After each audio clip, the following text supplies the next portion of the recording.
The events in this program are inspired by a true story. Names, dates, and details have been changed. Viewer discretion is advised. On this episode of Bizarre Murders, Las Vegas is a land of excess. Big casinos, fast cars, and pumped-up bodybuilders. Two muscled-up trainers dream of riches only their clients have. But one man's dream can become another man's nightmare. In the van.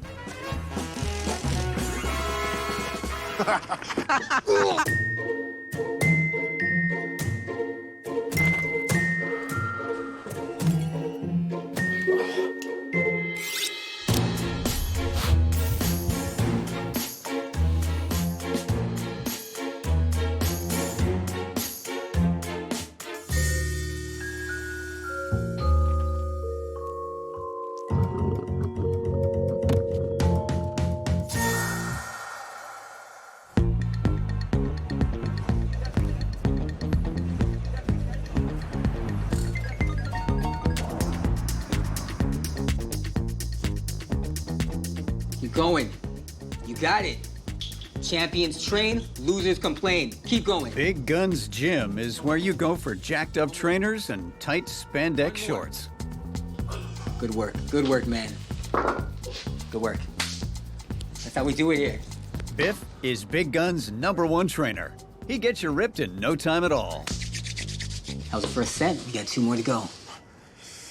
Butch is Big Gun's #2 trainer and Biff's best bud. Quit, Biff. I'm gonna lose my concentration. Come on, man. I know you're gonna laugh. I know it. I hate it when you do that, Biff. Oh, I'm doing this all love. I'm just playing with you, brother.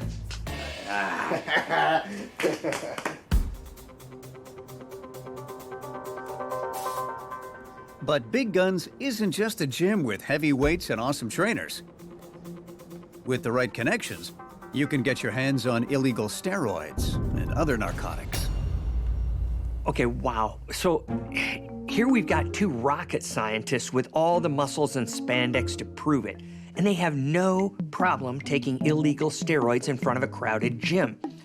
With 25 years of experience fighting crime, I can tell you that when people are willing to break the law over small-time stuff, they're usually willing to up the ante at some point. Biff and Butch are obsessed with money. Biff was just released from county jail for petty theft and is on probation. See that guy's car? It's crazy expensive. He says he has a pet Jaguar. I want one of those. But that isn't stopping him from cooking up new get-rich-quick schemes. Why don't we just sell more of those phony diet pills to our clients? They're too dumb to know the difference. Yeah, they're dumb for sure. We need something bigger, Butch. Yeah, it's their clients who are dumb. I got it. Small-time criminals like Biff and Butch are always looking to make a quick buck, and they typically prey on people who trust them. So who better than their needy rich clients that already look up to them as trainers?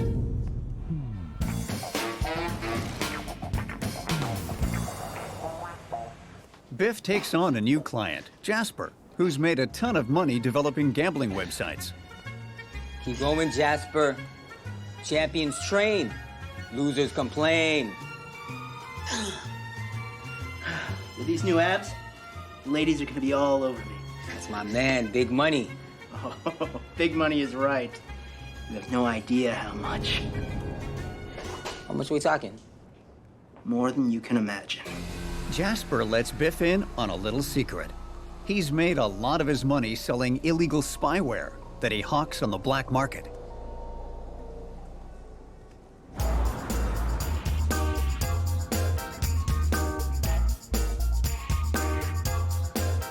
Biff is ready for his next score, and Butch is all ears. Yeah, he kept talking about how much money he has. Like, the guy wouldn't stop. So what are you thinking?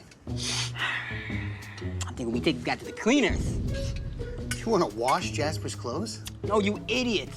I'm thinking we kidnap his ass, and then we get him to sign over his assets to us. Oh, man. That's good, Biff. You know what I'm saying? Real good. Yeah, yeah. Woo.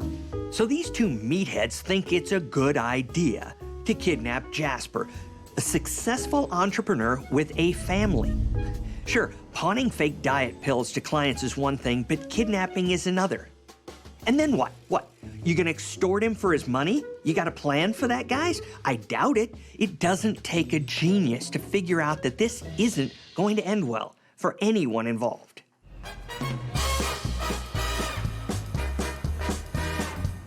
Biff and Butch recruit their friend Lou from the gym to be the muscle in the operation. Got Caesar. Got everything we need. It's gonna be a piece of cake. Oh yeah, you don't talk. Not yes for yes, and no for no. Yes, that's my man. You got this, guys? Yes, boss. Yeah! Woo!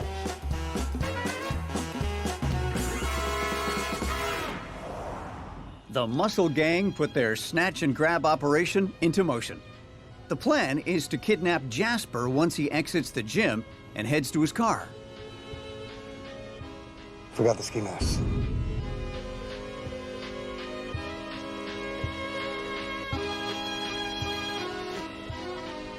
You good, Lou?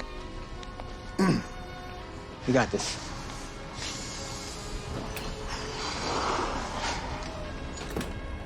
There he is. Get him, Lou. Get in the van. No! Get in the van. Yo, I just tased it.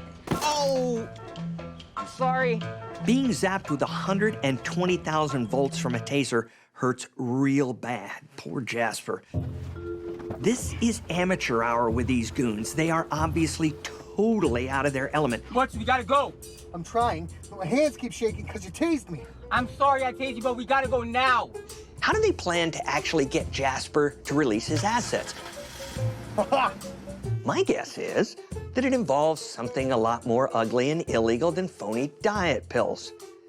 Remember, boys, actions have consequences.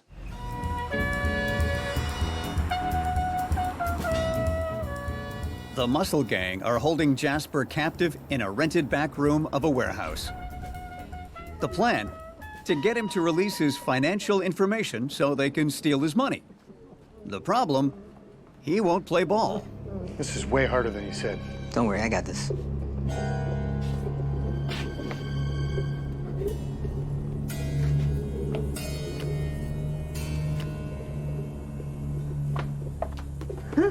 You ready to start coughing up the digits to your banking information?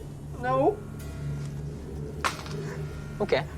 We're gonna play a little game called Break Every Single Bone in Your Body. No. Starting with your nose.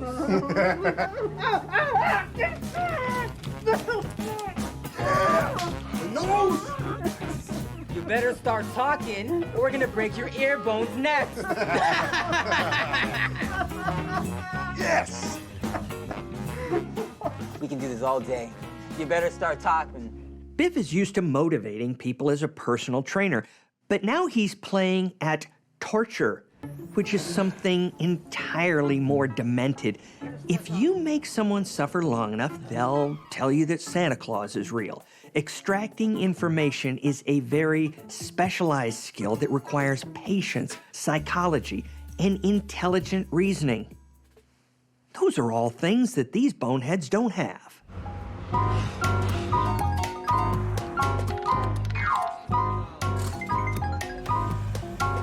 A week after being kidnapped, Jasper still hasn't revealed his financial information to Biff and Butch. But he's close to his breaking point. I don't want to have to do this, but time's up. I'm gonna make a phone call, and your wife and kids, they're gonna get hurt real bad. You hear that, Jasper? Okay. Fine. Tell you idiots what you need to know. We're not idiots. We're smart. Smarter than you. Number 63726. With his family under threat, Jasper finally gives Biff and Butch all the banking information they need to access his accounts. See, I told you we're smart, idiot.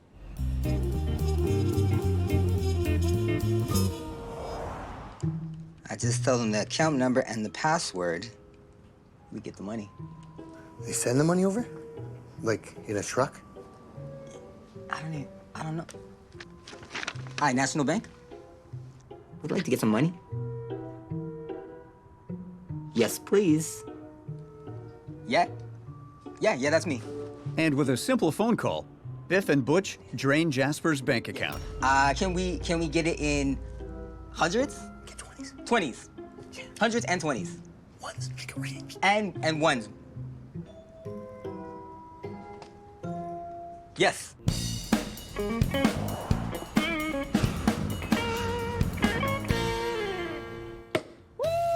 Whoa. Let's do this. Cheers, bro. Yeah. With pockets full of Jasper's money, Biff and Butch party like it's 1999. Woo! Woo! Make that rain. Get out, Biff. Making it rain. Woo! Oh, brother.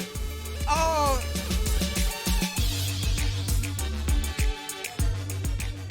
While hemorrhaging money all over the place, these morons keep Jasper held captive the whole time. They figure they might need him for more information if the funds don't continue coming in. But all good things must come to an end. I know you're still there. Just wish you'd say something. The gang has kept Jasper alive for 2 weeks, and he's running out of time. He doesn't know what we look like. Yeah, but he knows our voices. He can tell the cops for sure. We got no choice, bro. Biff and Butch inject Jasper's system with enough anabolic steroids to take down an elephant. Nighty-night. Jasper signed over all his assets and is no longer of any use to the Big Guns gang. The reality is that Jasper is actually a massive liability for them, and if they let him live to tell the tale, he might help the police track them down. Remember what I said about actions and consequences?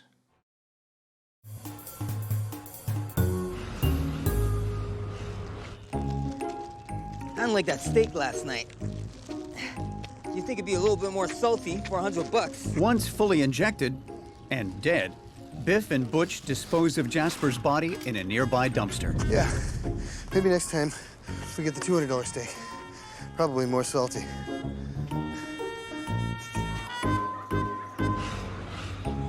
But what Biff and Butch don't count on is Jasper's miraculous resurrection.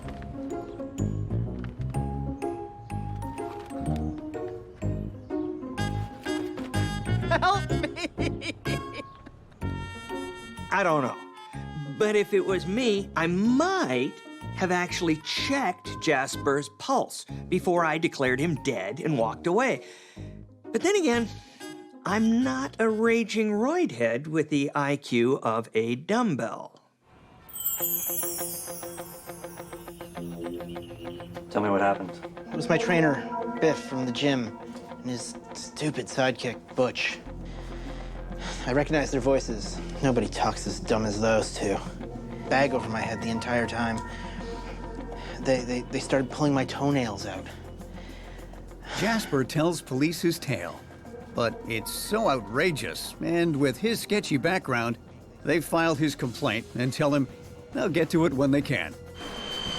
Fearing for his life, Jasper flees the country and goes into hiding in Mexico. Jasper is smart enough to get out of Dodge. As much as Biff and Butch are laughably stupid morons, they've already tortured Jasper, threatened his family, and tried to murder him. It's been a couple of months since Biff and Butch kidnapped Jasper and drained him of all his money. I cannot believe we burned through all of that money, man. I hate being broke. It's worse than being a skinny little weakling. Man, we blew through all of Jasper's money. We gotta come up with a new plan. Well, tomorrow I got a new client. He drives one of those Italian sports cars. Oh. I think it's called a Ferrari. Oh, yeah. You know what? I heard of those. They're super expensive. I think we do one of those. Swap and grab like we did old Jasper. Anything to get us back on top. Anything. So these guys still think Jasper is dead? Are they just that dumb or just that greedy? I don't know.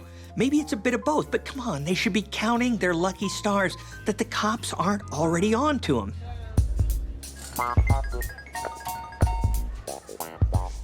Biff's new client, Oliver, was born with a silver spoon in his mouth. He inherited his dad's casino and has been living off the winnings ever since. It's a nice watch you got over there. Yeah. That's a beauty, all right. How much does something like that go for? That's more than you can count. Get back to the stretches.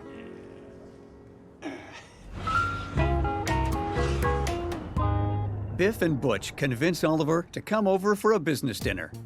They claim to have a line on cheap slot machines for his casinos and want to make a deal. That's the plan. I like you guys as friends. As trainers, there's nobody better. Damn straight. You know it. But I'm not ready to do business with you. I'm sorry. I'm sorry to hear that, Oliver.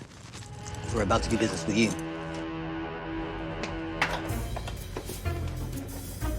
I don't know. Oh, sorry.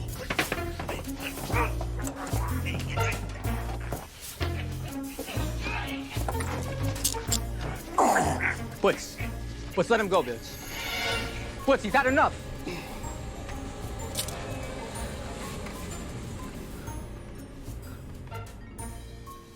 You killed him, Butch.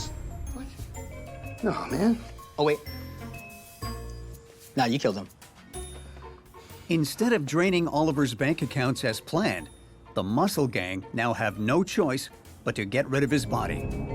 What'd you do? So the last time, they couldn't kill their guy no matter how hard they tried. This time, they killed the guy before they even squeeze a penny out of him. I guess Butch doesn't know his own strength. Man, why do I gotta take his shoes off? I'm the head of the operation. I'm dealing with the head. You deal with the feet. Come on. This guy's feet smell. Can you take his shirt off? You get the pants. I'm not going there.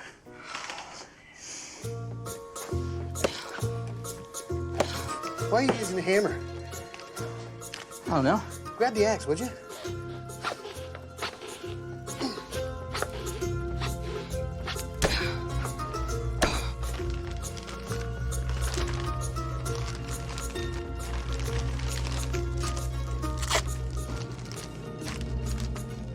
Biff and Butch bury Oliver's dismembered body in the middle of the desert and dump his prized sports car nearby.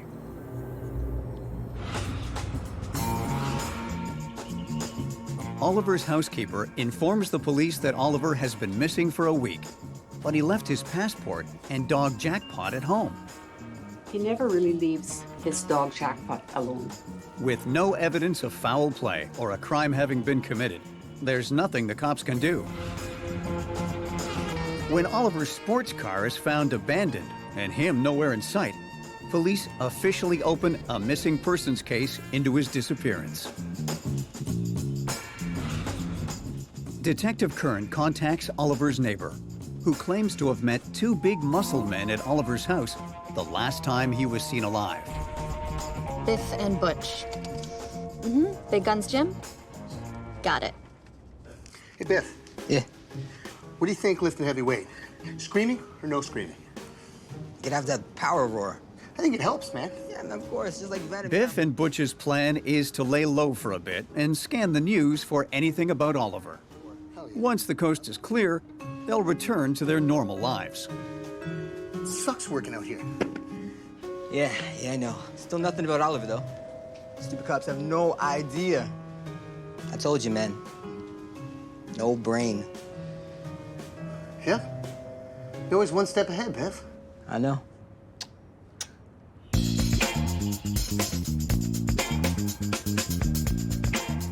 Police then make a connection to a previous kidnapping that had been ignored because it seemed too far-fetched.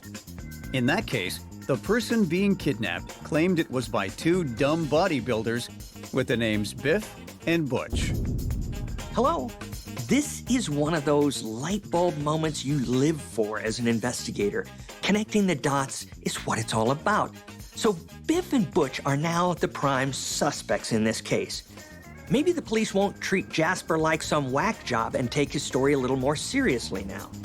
Due to the similarities between Oliver's disappearance, who they believe to be at the hands of two bodybuilders, and Jasper's story of being kidnapped by two muscle men, Detective Kern contacts Jasper. You're kidding me. He was your trainer at Big Gun's gym? Yeah, I recognized his voice. His buddy Butch's too. You're sure about that? Positive.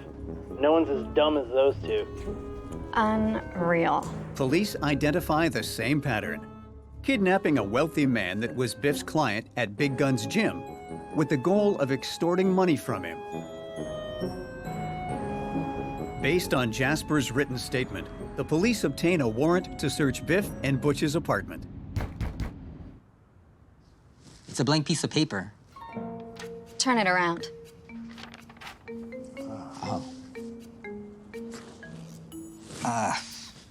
Search warrant and... You know what? Just, can you explain it in English? It's called a warrant. Okay. It means I can actually look through your apartment.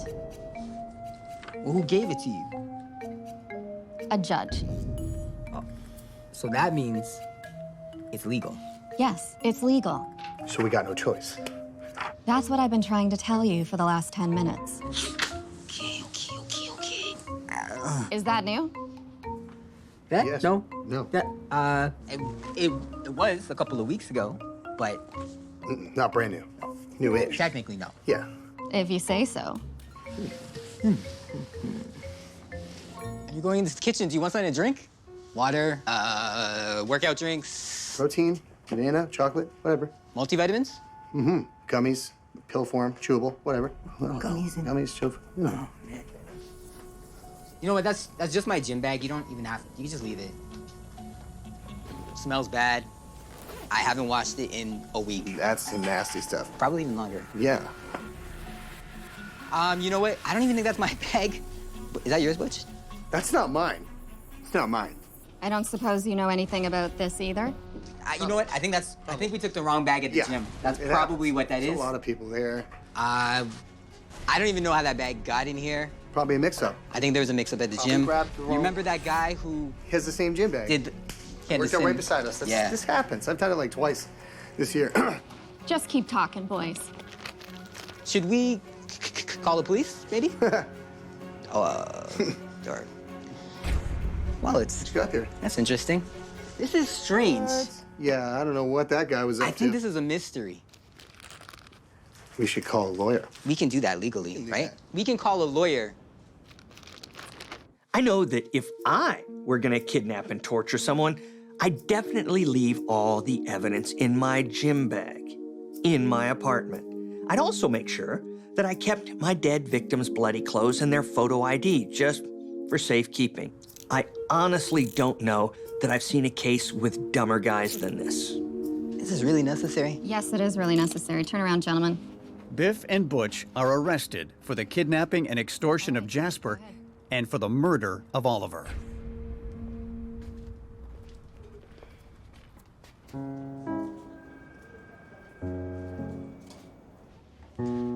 So Oliver was your client at Big Gun's gym? No, he wasn't. He was Butch's. So you're saying Oliver was actually Butch's client? You know what? He wasn't either of our clients. Is that your official statement? Biff can't handle the pressure and agrees to give information in exchange for a lighter sentence. You'll find Oliver's body about 20 feet from the Filati. He buried it really deep. How deep? Deep. Biff tells Detective Kern where to find Oliver's body, thinking they won't be able to identify it because he got rid of the fingerprints and teeth. But the authorities are able to ID Oliver's body when they match the serial number on his ab implants with his medical records from the cosmetic surgery. I've seen a body identified dozens of different ways. Everything from DNA to dental records to x-rays of skeletal damage caused by psoriasis. But IDing a body through surgical ab implants to make your six-pack look more ripped? Now that's a good one. Both Biff and Butch are found guilty of murder. Butch is sentenced to life without parole, and Biff gets 45 years. Greed is one of the 7 deadly sins. These goons wanted to get their hands on some cash by any means necessary. If the police had just listened to Jasper when he first told them about his kidnapping, then Oliver would still be alive. I will say, this case definitely makes me feel a little bit better about letting my gym membership slide. The events in this program are inspired by a true story. Names, dates, and details have been changed. Viewer discretion is advised. On this episode of Bizarre Murders, Maya is all about her dance training. Magnifique, Maya. And dreams of one day dancing the principal role in Swan Lake. But she'll soon learn that the world of ballet is cutthroat. If you tell anyone, I'll kill you. It doesn't take long. My name is Detective Carver, and I'm here to help. For the feathers to fly.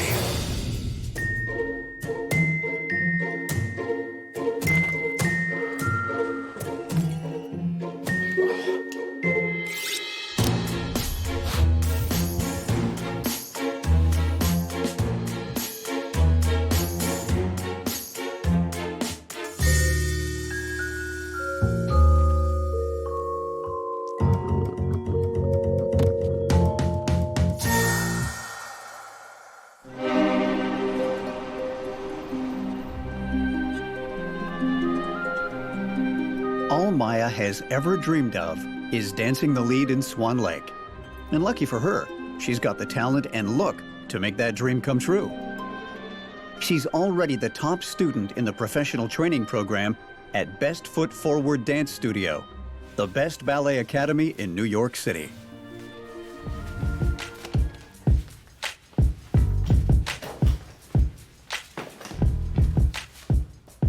Ugh, you're like really good.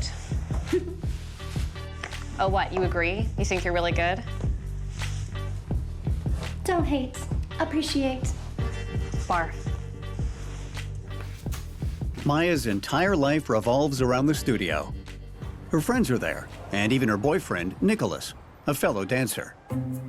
Every class, she's like, oh, Maya, je t'adore, je t'adore. Whatever. So the girls and I are going for vegan tofu bowls. Come on, loser. Oh, actually, I got a thing. Oh, yeah? With Nick? Mm-hmm. Okay, well, don't let me stop you from your pas de deux.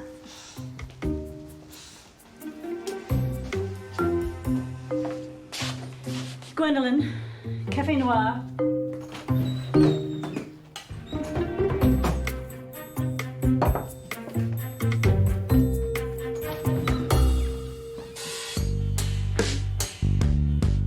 In order to afford her dance training, Maya lives at home with her mother, Brenda.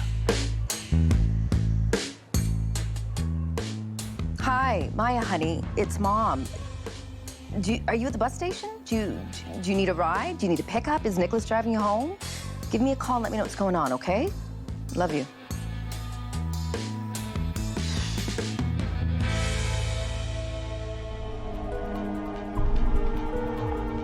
Maya, where are you? It's your mother. Call me. Several hours and many messages later, Brenda is frantic. Hi, I'd like to file a missing persons report for my daughter. 6 hours. Look, I'm a dad of 2 amazing daughters, so I get that 6 hours is an eternity for a parent when their kids are missing. But if we took a missing person report every time someone was AWOL for more than a few hours, anybody whose phone dies would come home to find the police on their doorstep. So we wait 24 hours to make sure the person is really missing, or find out they've run off to shoot The Bachelor without telling anyone. Seriously, that actually happened. The next morning, there's still no sign of Maya. Nicholas, Hey, Miss Sar. have you heard from Maya? Not since yesterday when we agreed to drive to class together today. Well, she never came home last night, and I keep calling and calling her phone, and she's not picking up. Well, did she tell you that she was gonna come home last night? She did talk about some big secret meeting. She said it was for a project that would be her break. but she couldn't talk about it yet. Something's not right. Even if Maya's working on a big project, why would she not come home? She's a driven athlete and an artist who's got her eye on starring in the New York City Ballet. That's not someone who just up and disappears. The idea that Maya would ruin her routine and worry her mom like that is just too hard to believe. See what I did there? Too?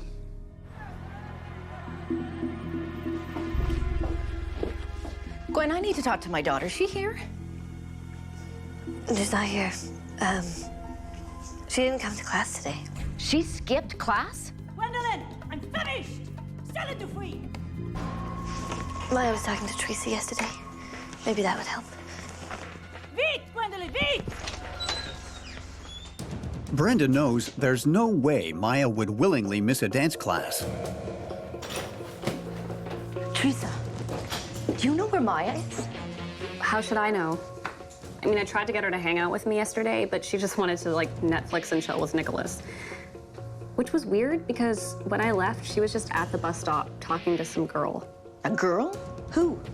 I don't know. She was bundled up. It was hard to tell.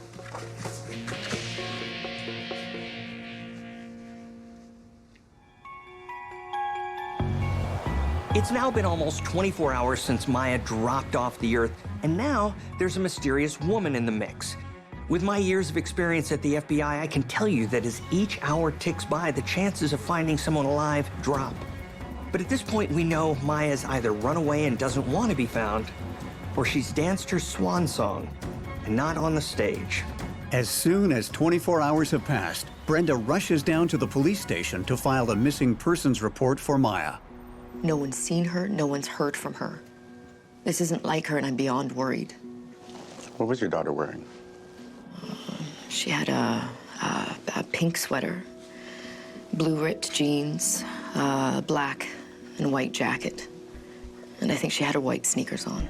Brenda also shares Nicholas and Teresa's information about Maya's secret meeting with the woman at the bus stop. Did Maya display any unusual behavior leading up to her disappearance? Actually, there was a weird phone call she got the other night. All this information about meetings and calls might sound like detail overload, but when it comes to a missing person, you never know what the detail is that'll crack the case. That's why everything matters, no matter how small it might seem. If you want police to perform and find your loved one, remember they can't do it solo. We're an ensemble. I mean, we're a squad. Brenda tells Detective Carver that she and Maya normally share everything with one another, which is why this call stuck out as unusual.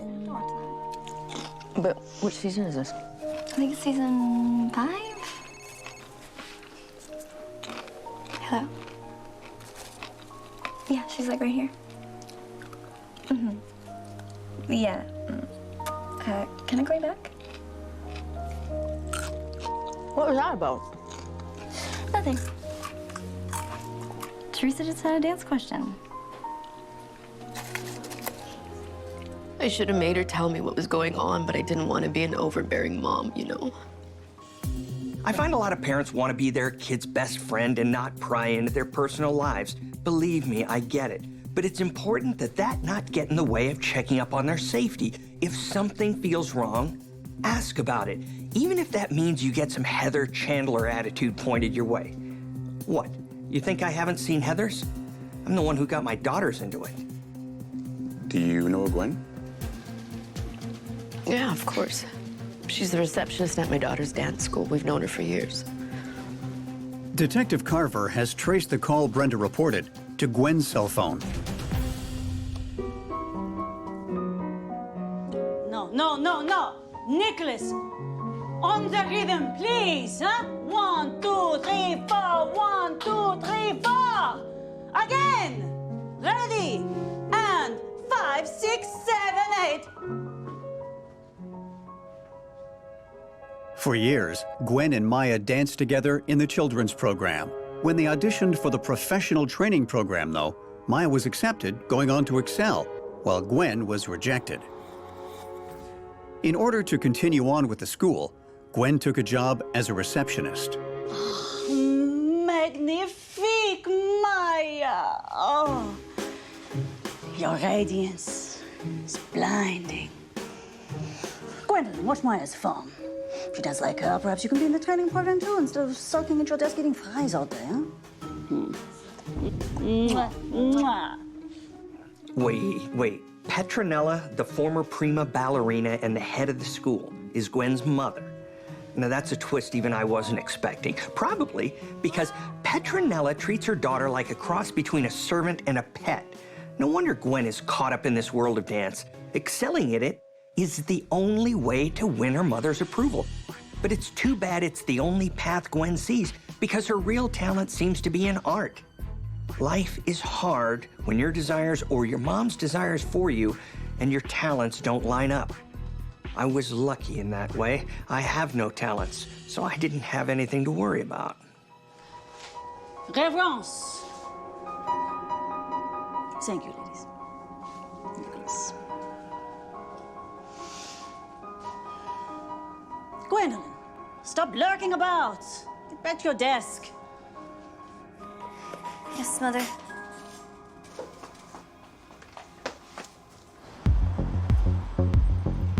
Based on Brenda's information and Maya's phone records, Detective Carver decides it's time to ask Gwen some questions. But when he goes to her apartment, he finds no one home. People think policing is like what they see on a TV show, but we actually have a lot of protocol to follow, rules. So while Detective Carver needs to find out what's going on, he can't just break the door down or search the apartment to find out. So it's time to tap, see what I did there? Into some good old-fashioned detective work and find Gwen. Detective Carver heads to Gwen's home away from home, the dance studio. Yes? Are you Gwen? I'm no receptionist, sir. I run this school, and I was a prima ballerina in this nation for over a decade. I need to speak to Gwen. She called in sous la météo. Sick. While at Best Foot Forward Dance Studio, Detective Carver decides to dig into the nature of Maya and Gwen's relationship. How often did Gwen and Maya spend time together outside of school? Maya hated Gwen. I mean, have you seen that girl? She, like, goes shopping at the Goodwill, and she's always shoveling fries into her mouth from that place down the street. Yeah, as far as I know, they could never be friends. Detective Carver checks for Gwen at her favorite fast food spot, learning she eats there 3 times a week, always ordering the same meal, a double cheeseburger, fries, and a large strawberry shake. I got to see Maya dance today. She's gonna be famous soon, and I'm gonna be right there by her side. She can't do anything without me. She once said that I am like a cake filled with rainbows and smiles.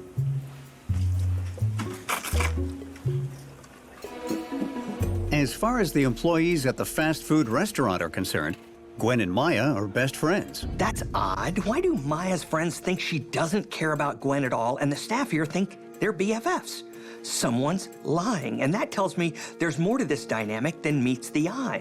Is it possible the women are covering up an even closer relationship, one Maya doesn't feel comfortable admitting to? Maybe Gwen and Maya ran off together, or Gwen helped Maya disappear. Either way, the key to the truth is going to be Gwen.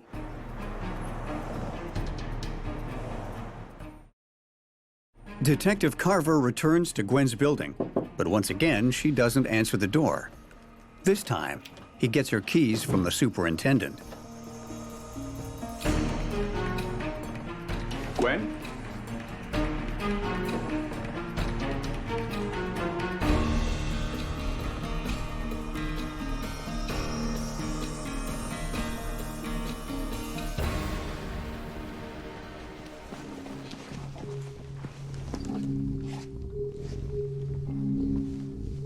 I need an ambulance at 210 Pinewood Crescent, apartment 17. When you're dealing with someone as beautiful as Maya, everyone assumes butter wouldn't melt in her mouth. But what if, like her dream role, Maya's got a dark side? Maybe this black swan isn't the victim here, but the killer who's flown the coop. Gwen is still alive, but just barely. Hold on, Gwen. Turns out Gwen is diabetic, and it appears as though she hasn't been taking her medication, which would explain her collapse.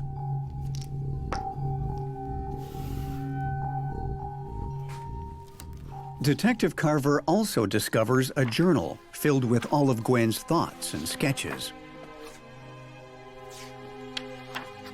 Okay, this is way beyond a regular journal. It's a window into Gwen's mind. And all you can see in it is Maya, Maya, Maya. Maya's the best dancer that ever lived and more beautiful than the ballerinas in music boxes. I get looking up to someone, but Gwen's obsession could easily turn into stalking, or even worse. In her journal, Gwen admits that the only reason she took the job at Best Foot Forward Dance Studio was to stay close to and impress her mother, Petronella.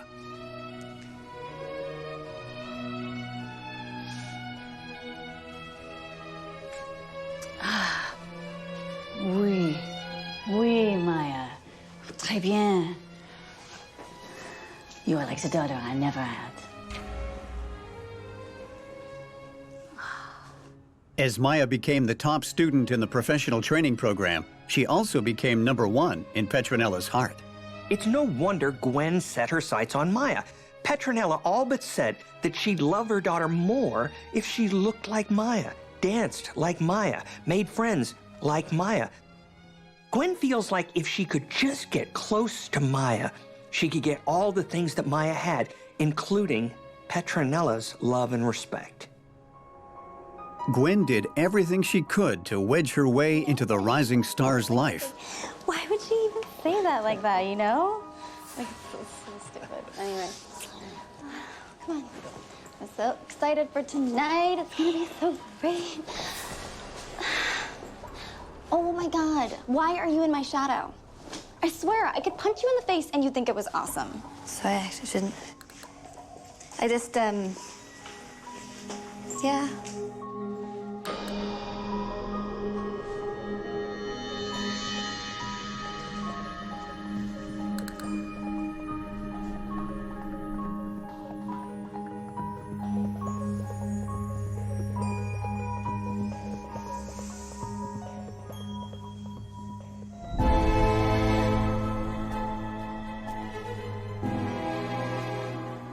When getting close to Maya fails, Gwen makes a new plan to transform into her, stealing away her success, friends, and Petronella's love.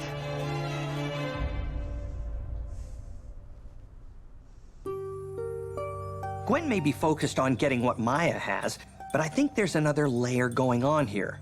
Revenge. Gwen is angry at Maya for rejecting her and for being Petronella's favorite. But by taking everything Maya has for herself, Gwen has an outlet for that anger and can conquer her arch enemy. Soon, Gwen comes up with a scheme to get Maya out of the way. What do you want now? My mom's friend saw a tape of you dancing, and he wants to talk to you about a performance he's directing. Would you be interested in meeting him? OMG, that's like amazeballs. I mean, I guess that would be fine. Cool. I'll set up a meeting. But you can't tell anyone. The show's still a secret. Okay.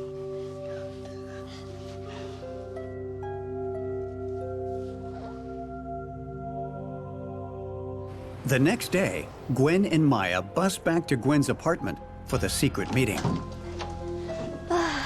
Why couldn't we just have met at school instead of this dump? Francois didn't want the news to get out that he was working with you. Have a seat. You know, someone takes a picture and then all of a sudden everyone knows that you have the role. Oh, yeah, sure. Oh, he's running late.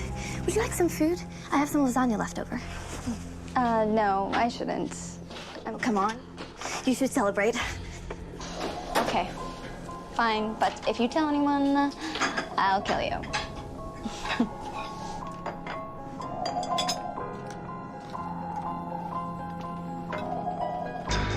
You know, my metabolism is so fast, I don't even really need to follow the diet. But could you imagine if I didn't? The girls would treat me like you. That would really suck.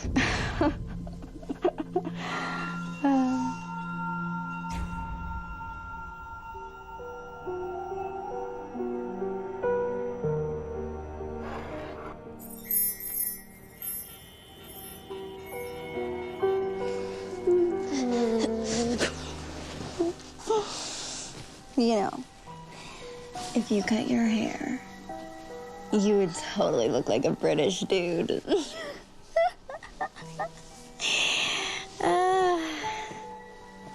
When is Francois gonna get here? Any moment now. I just gotta go to the bathroom. Oh.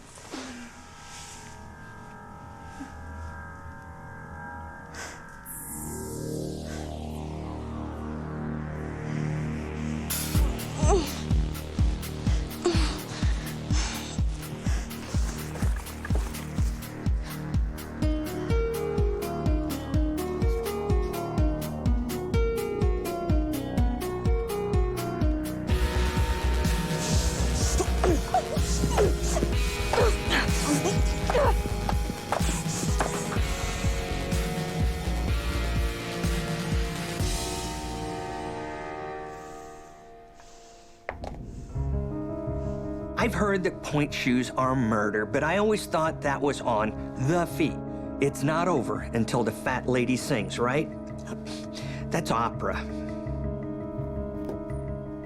Gwen's journal and its tale of Maya's murder is disturbing, but Detective Carver has no proof Gwen's words are anything more than a twisted story. It's possible that this is just a fantasy, but I don't think so. Because here's the thing, fantasy isn't usually so detailed, but you can't arrest someone without proof. And we can't even prove that Maya's dead, let alone that Gwen killed her. That means Detective Carver's got to piece together what really happened to Maya the day of her disappearance. When Detective Carver searches the rest of Gwen's apartment, he makes another startling discovery. A birth certificate in Maya's name, and the receipt for a storage locker.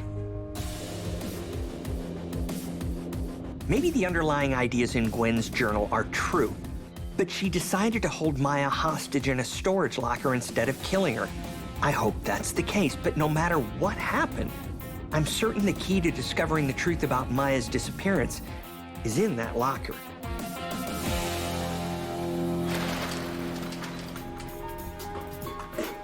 Maya? My name is Detective Carver, and I'm here to help.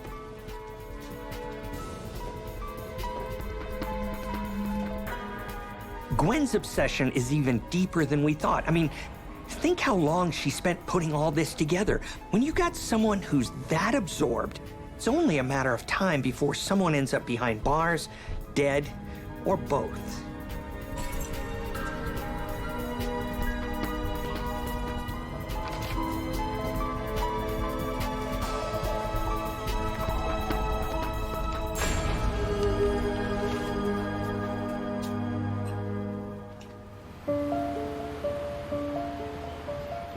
Detective Carver sends Maya's body out for an autopsy and discovers that she was dosed with Rohypnol, then beaten to death with a wooden end of her own point shoe.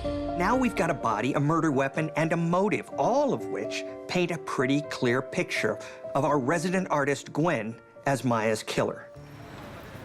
I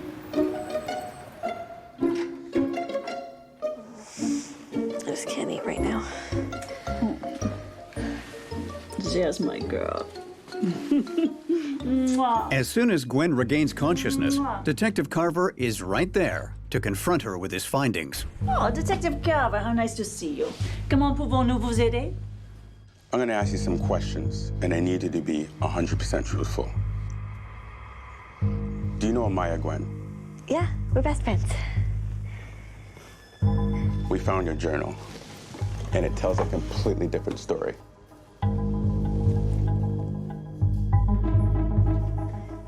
That thing, it's just silly fiction. It's silly fiction. I would never do anything to hurt Maya. I love her. We also found your storage locker and Maya. It's time to come clean.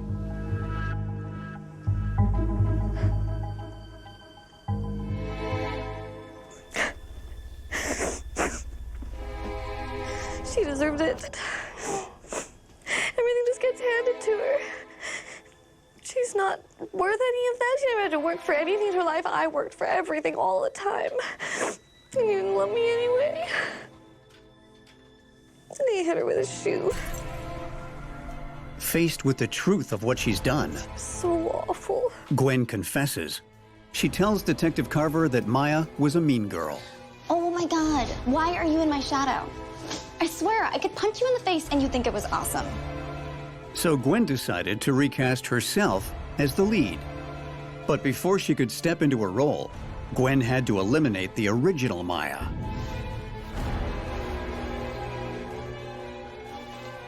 And make sure no one would find her body. As soon as that was taken care of, Gwen intended to move on to the next phase of her plan, transforming herself for her new role, Maya.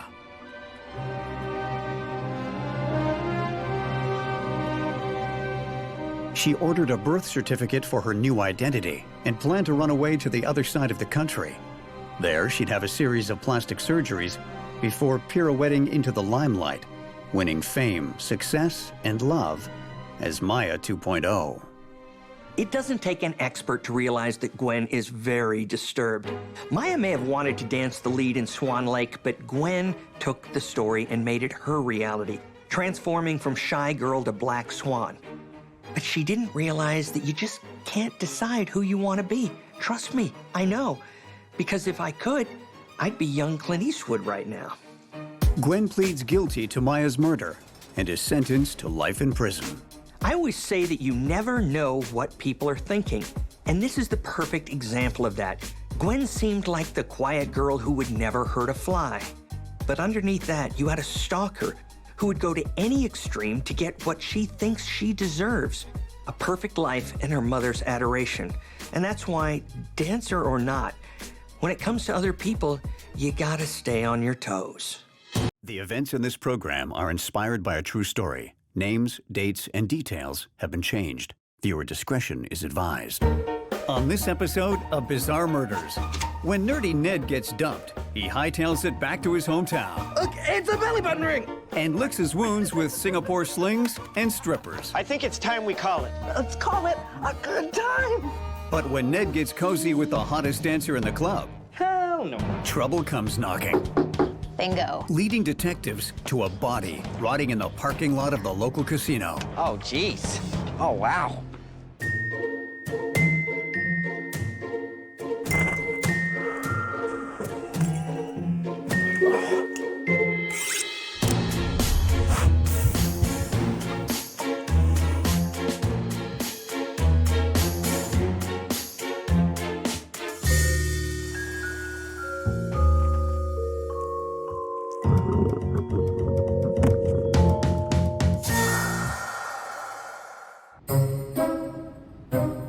Laverne, Michigan, 2000.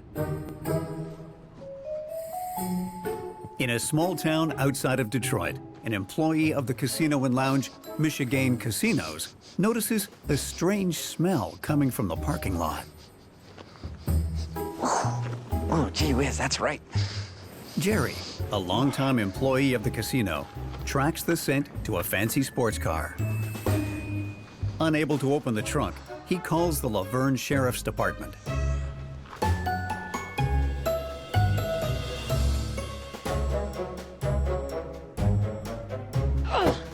Detective Pam Laurel arrives on the scene. Unseasonably warm weather there, eh, Pammy? That it is, Jerry.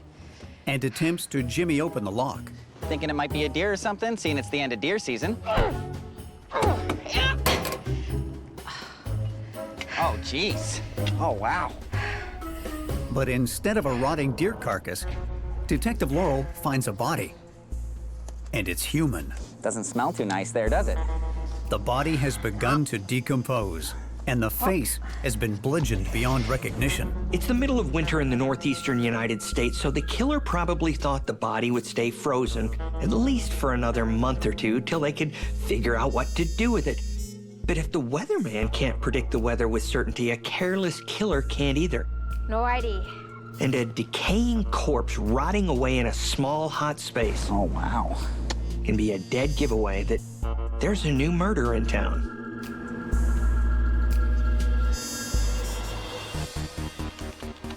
When Detective Laurel runs the license plate, she discovers the car belongs to a local man by the name of Ned.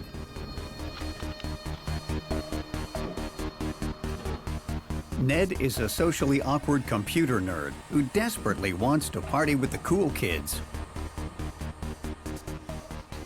Up until a year ago, he was a happily married Silicon Valley tech whiz, until his wife of 5 years had an affair with the plumber and divorced him.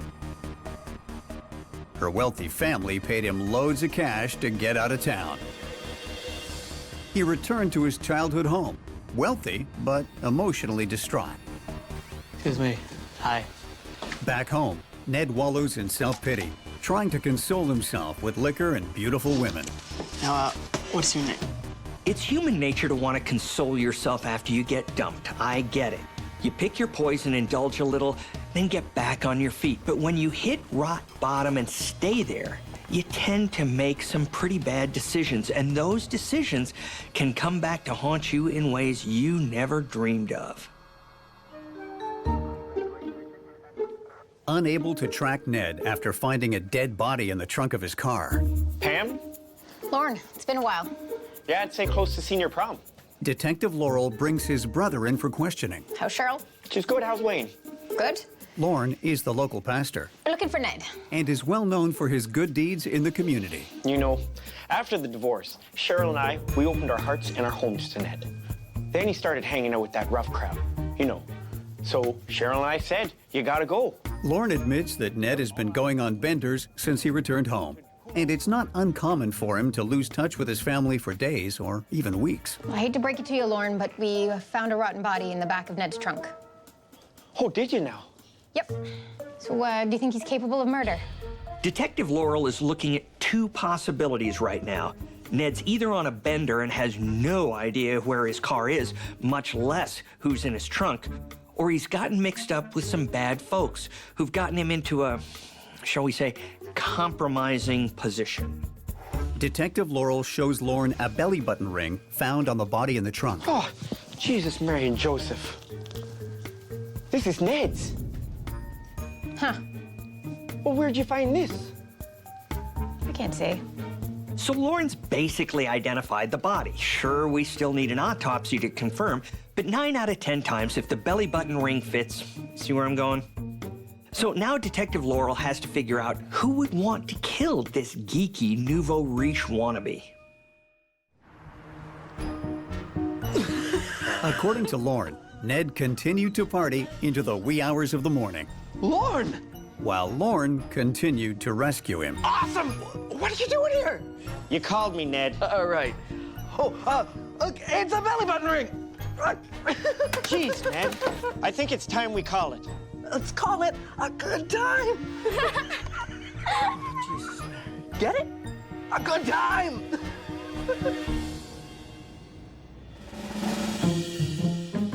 Ned, wake up. Ned. Ned starts hanging out with strippers regularly. Here, drink this. And proceeds to drink himself into oblivion night after night.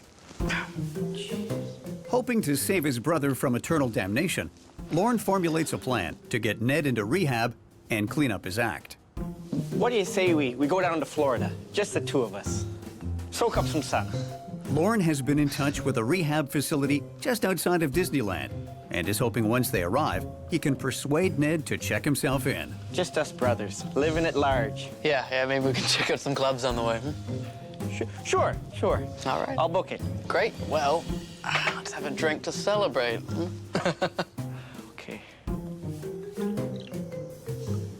Okay. Later that day, Lorne sets to work planning their trip to Florida. What's this? Dry and Mighty Rehab Facility. We use the Holy Spirits to help release your loved ones from their demons. Brother, you need help. You need help. You're brainwashed with all this religious crap. You think you're so much better than everybody else. Why don't you just have fun for once? The last thing an addict wants when they're about to hit rock bottom is some do-gooder religious dude trying to save him. At least that's the way Ned's looking at it. But when you back a wild animal into a corner, someone tends to get hurt. So Lorne better watch his almighty ass.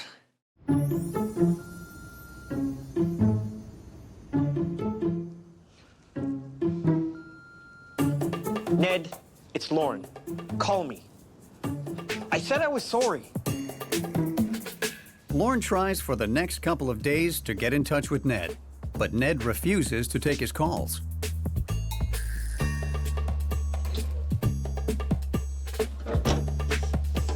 A week after their fight, Lauren finally decides to confront Ned.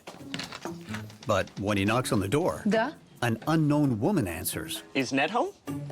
No, he went to Florida. Who are you? I'm Ned's friend. He wanted me to house sit for him while he's away. He couldn't go on the trip. I have the tickets. What? That doesn't make sense. I dropped him off at the airport.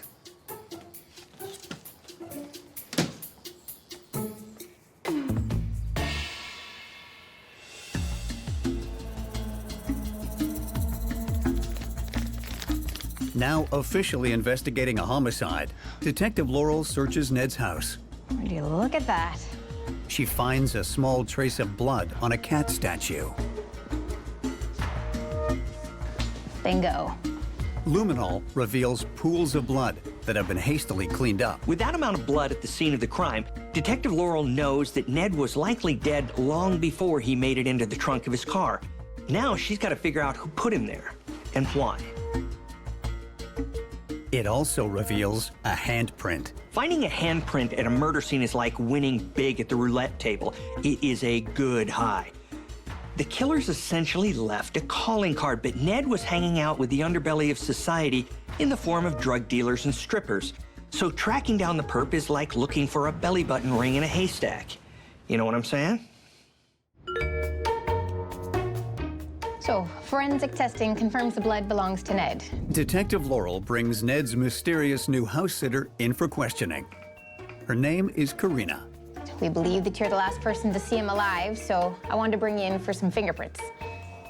But why?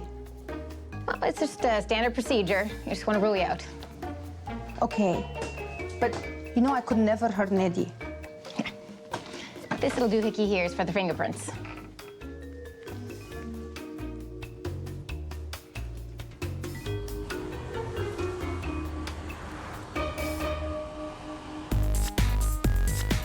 Karina tells Detective Laurel that after emigrating from Russia, she got a job dancing at the most popular strip club in town, the Pole Vault. She uses the cash she earned from stripping to put herself through school to become a mortician.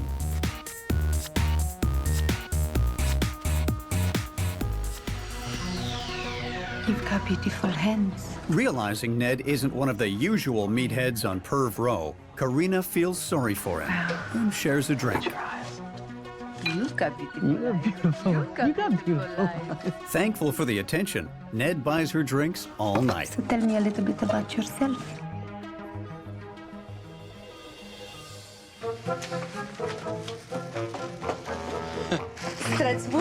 Hello. Soon, Ned is spending all of his money on Karina. How was your day? It's been a good day. How was your day? Very good. Shopping. And invites her to live rent-free at his house. I can stay? Please. Oh, Ned, you're the best. You're just the best. Karina's a clever girl who saw Ned as an easy mark and set out to get him. She's been around the block once or twice, and she knows that vulnerable guys with loads of money and time on their hands are just looking for a pretty girl and lots of attention. A seasoned gold digger like Karina can deliver on that with one hand tied behind her back. Now, some people may call girls like Karina opportunists, but in my line of work, we call them something else: suspects. When the fingerprint analysis comes in, the results are damning. So, your fingerprints were found all over the crime scene. But I live there. They were found in Ned's blood.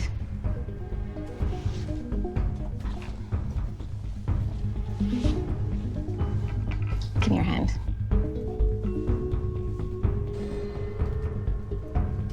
What'd I tell you? Боже, помоги мне. It wasn't me. But I know he did it. Karina knows she's done for. The imprint of her palm is literally written in Ned's blood, but Karina's a hustler who could talk a dying man out of his last breath. So there's no telling what tale she'll tell. Blood evidence puts Karina, a stripper at the pole vault, at the scene of Ned's murder. What happened, Karina? Unable to deny she was there, she dishes to Detective Laurel.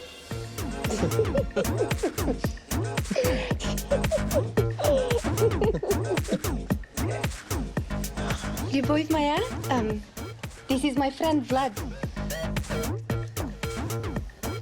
Vlad is a Russian gangster who loves to gamble. He's always had a taste for the finer things in life. Hi. But he'd rather use other people's money to get it. This is my friend Eddie. Good to meet you. Karina admits that she and her boyfriend Vlad have been scamming Ned since he walked into the club. In reality, Vlad's a Russian gangster wannabe who's hooked up with his stripper girlfriend to make an easy buck at other people's expense. He lives by the motto, why do the work when others will do it for you? We'll see how that works out for him. Karina and Vlad keep their relationship a secret so that Karina can gain Ned's trust, steal his money, I love you. and ultimately fund their expensive gambling habit.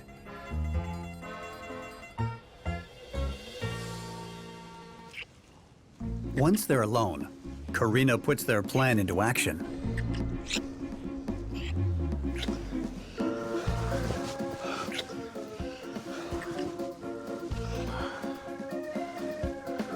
The drug knocks Ned out for a good hour.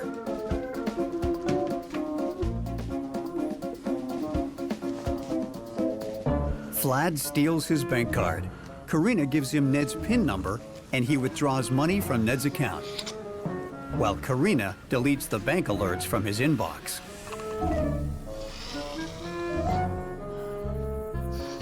When Vlad returns, he puts Ned's bank cards in his wallet, and they continue partying. No one the wiser.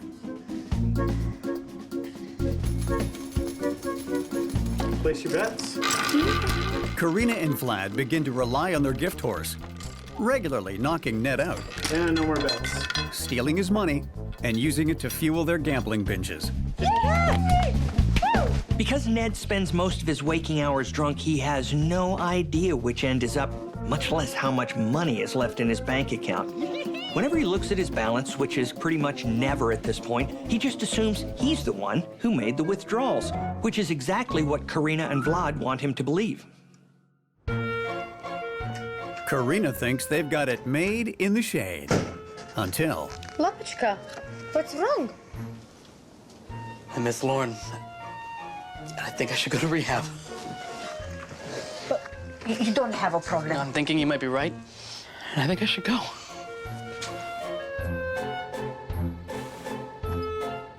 Concerned they won't be able to rip Ned off if he gets sober, a panicked Karina calls Vlad. We have a problem. He wants to go to rehab. What are we gonna do?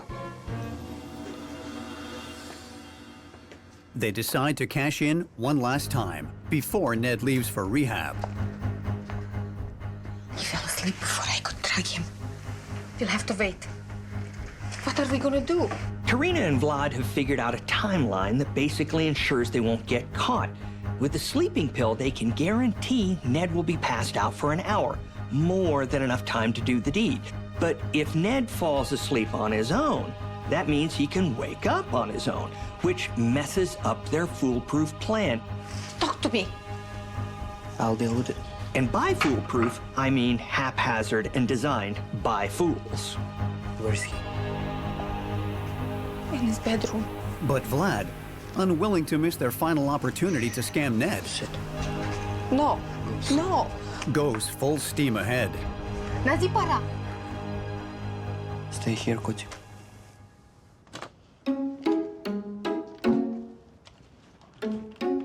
Vlad plans to hit Ned over the head, knocking him out just long enough to rob him.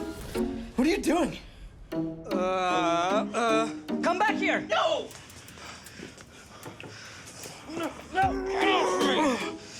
I'll choke you! Stop!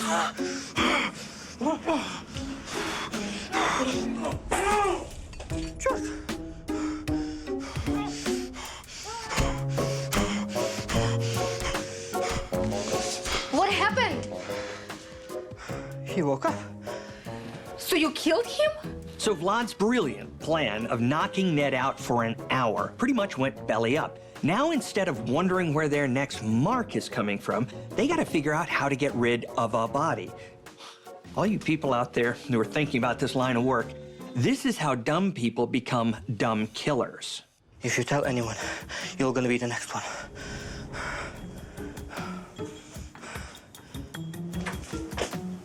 You clean this up, and I'll get him in the car. Vlad has gone from gangsta wannabe to full-fledged murderer, and Karina is afraid he'll have no problem crossing the line again. This, my friends, is how you become an accessory after the fact. You may not have killed the dude or even wanted it to happen, but if you don't report it, you're going down just as hard as the perpetrator who did it.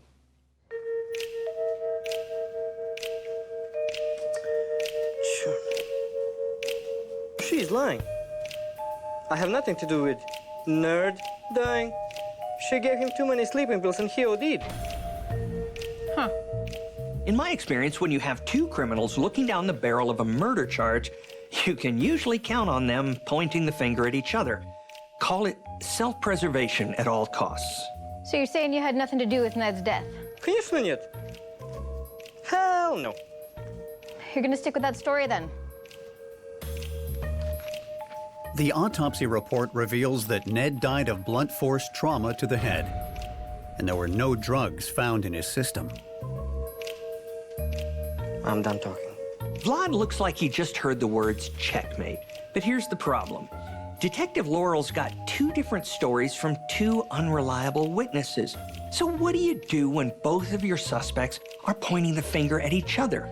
Well, you follow the evidence, because it doesn't lie. Looking for a break in the murder case of local tech whiz Ned, who was found dead in the trunk of his car, Detective Laurel reviews the CCTV footage of the parking garage at the casino. Would you look at that? It shows Karina and Vlad driving Ned's car into the parking lot. The footage also shows Karina and Vlad losing thousands at the roulette table and repeatedly withdrawing money from the casino's ATM. Well, I'll be damned. Ned's bank records show the withdrawals made from the casino ATM are from his checking account. Detective Laurel can be pretty sure it's not Ned withdrawing his own money because he's dead as a doornail. She can also be pretty sure that Karina was a willing participant in this ruse because she's hanging out with Vlad, gambling and partying like it's 1999.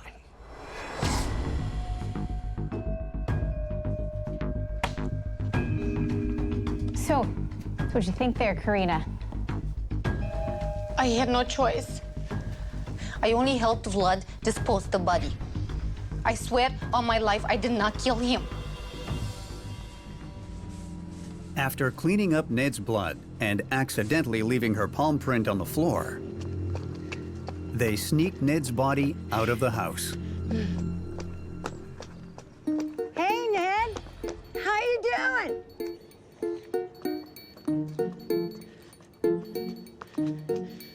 Hi there. How's it going? Everything all right, Ned?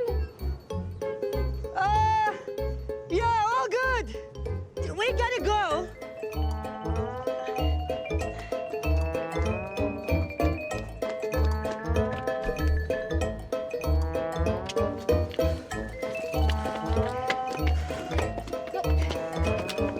Come on.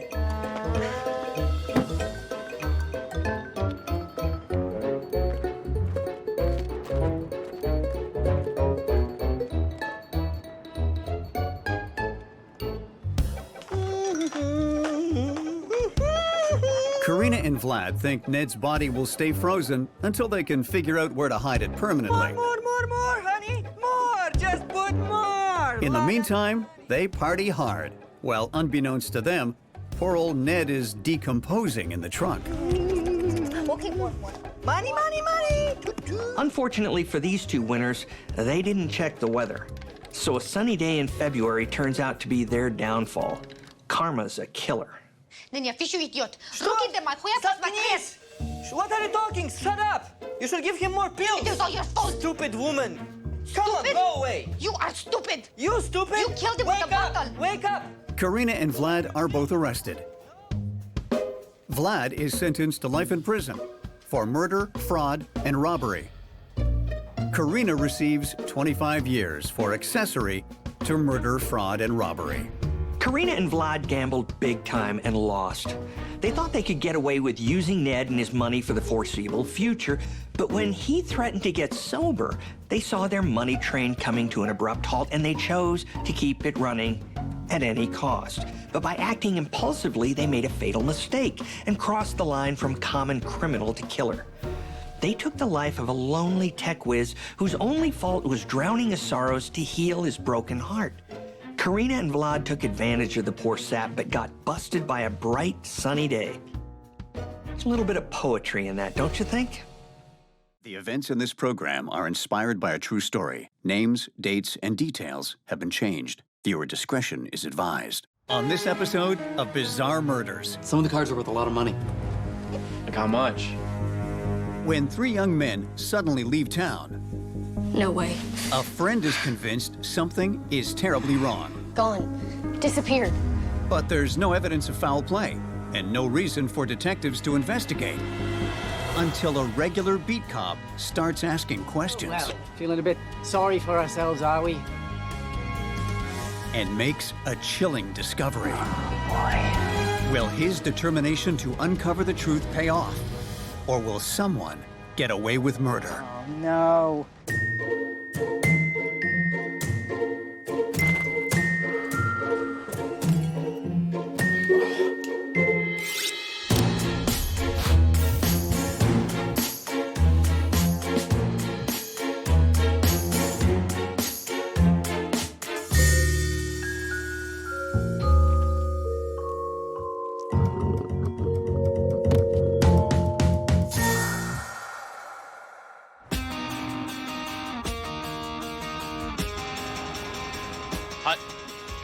Go on, bro. Simon and Seth are close-knit brothers, less than a year apart in age, who live for football. Simon's a respected quarterback, while Seth plays wide receiver. They easily made it into college on full sports scholarships.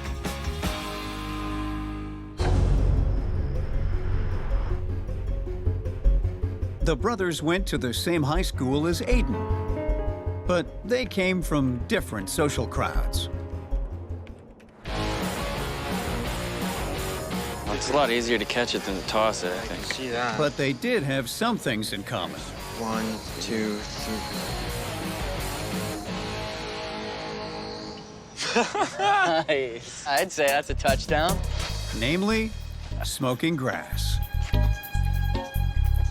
You smell? Nice. And fantasy card games. You tell anyone about this, and your ass is grass. That's funny, grass. And any of your subhuman compadres mess with me, your pot supply suddenly gets stuck at the border. Harsh talk, dude. Yeah, that's my game, folks. Don't take it so harsh, gentlemen. Consolation prize. Here are your math assignments. Nice. There you go. Cheers to that, baby. Sweet.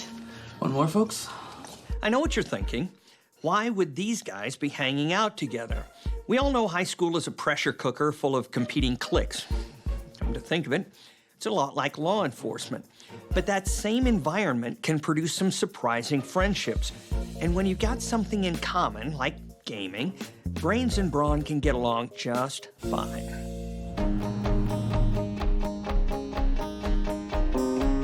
From the moment they had thrown their first football, the brothers had dreamed of making it to the NFL. But they got blindsided in their final year when they didn't make the draft pick.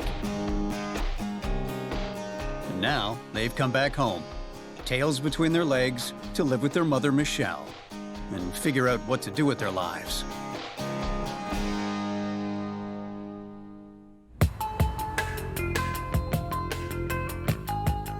Unlike his jock buddies, Aiden never went to college. He didn't have to. After high school, he got a high-paying job programming an online version of Demon Wrath, his favorite game. It's a far cry from his years as a lonely geek teenager. He's got money, a career, and the respect of the programming community. The only trace of his high school days is a lingering anxiety. But instead of pot, he now relies on designer medication to keep himself level. Can't believe we haven't seen this dude since high school, bro. Wonder if he's still into that awesome fantasy card game. Probably, bro. You know, I hear he's got a stack of money now. Apparently he's some big-time computer guy.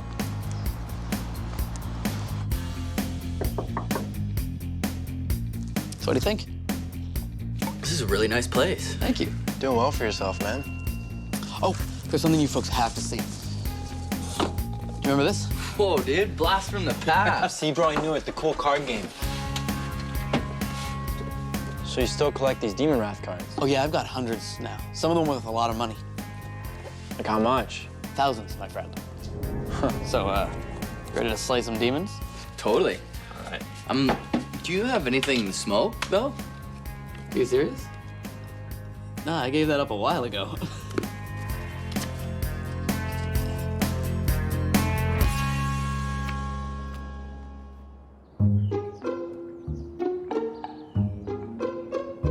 The brothers spend the summer trying to find executive positions in the sports industry. But the best they can get are retail jobs at a local sporting goods store. Turn those frowns upside down, boys. It's just until something better comes along. When's that gonna happen, Mom? We can still coach, bro. Coaching's for losers, bro.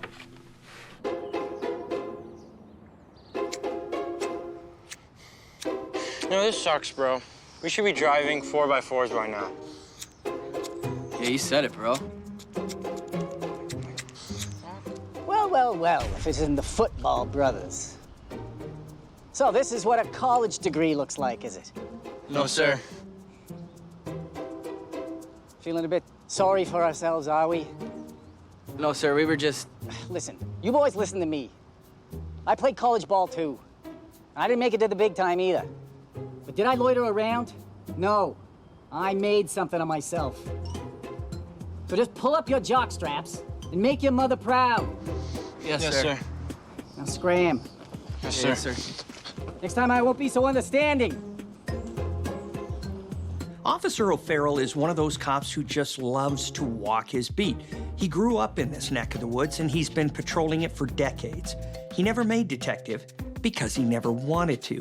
His place is in the streets, I get that, looking out for the citizens. He knows everyone, and everyone knows him.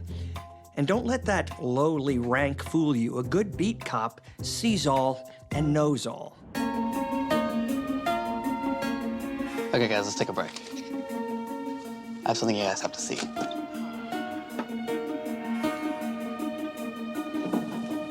You know what this is?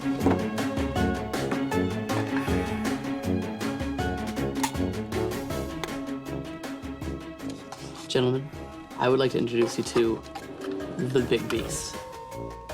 It is the most valuable Demon Wrath card in existence. There are only 5 in the world. Oh, it looks awesome, dude. How much is it worth? 25,000. It's a brave new world, gentlemen. The geek shall inherit the earth.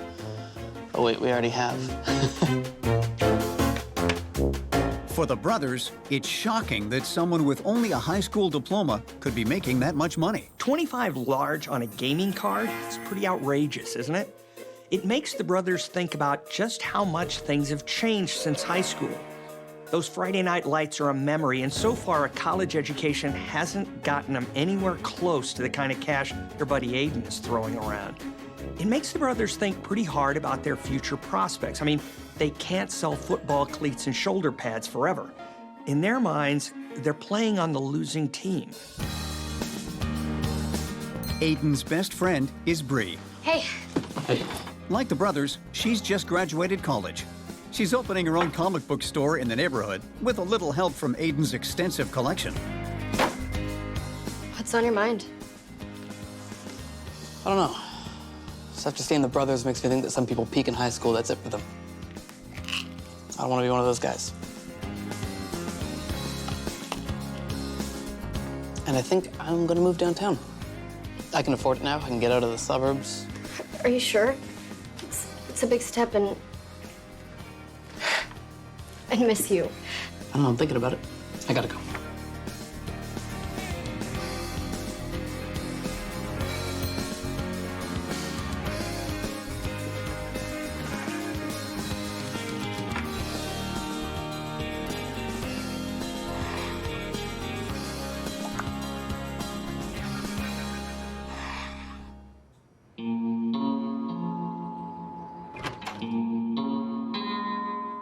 When Bree shows up with Aiden's medication the following day,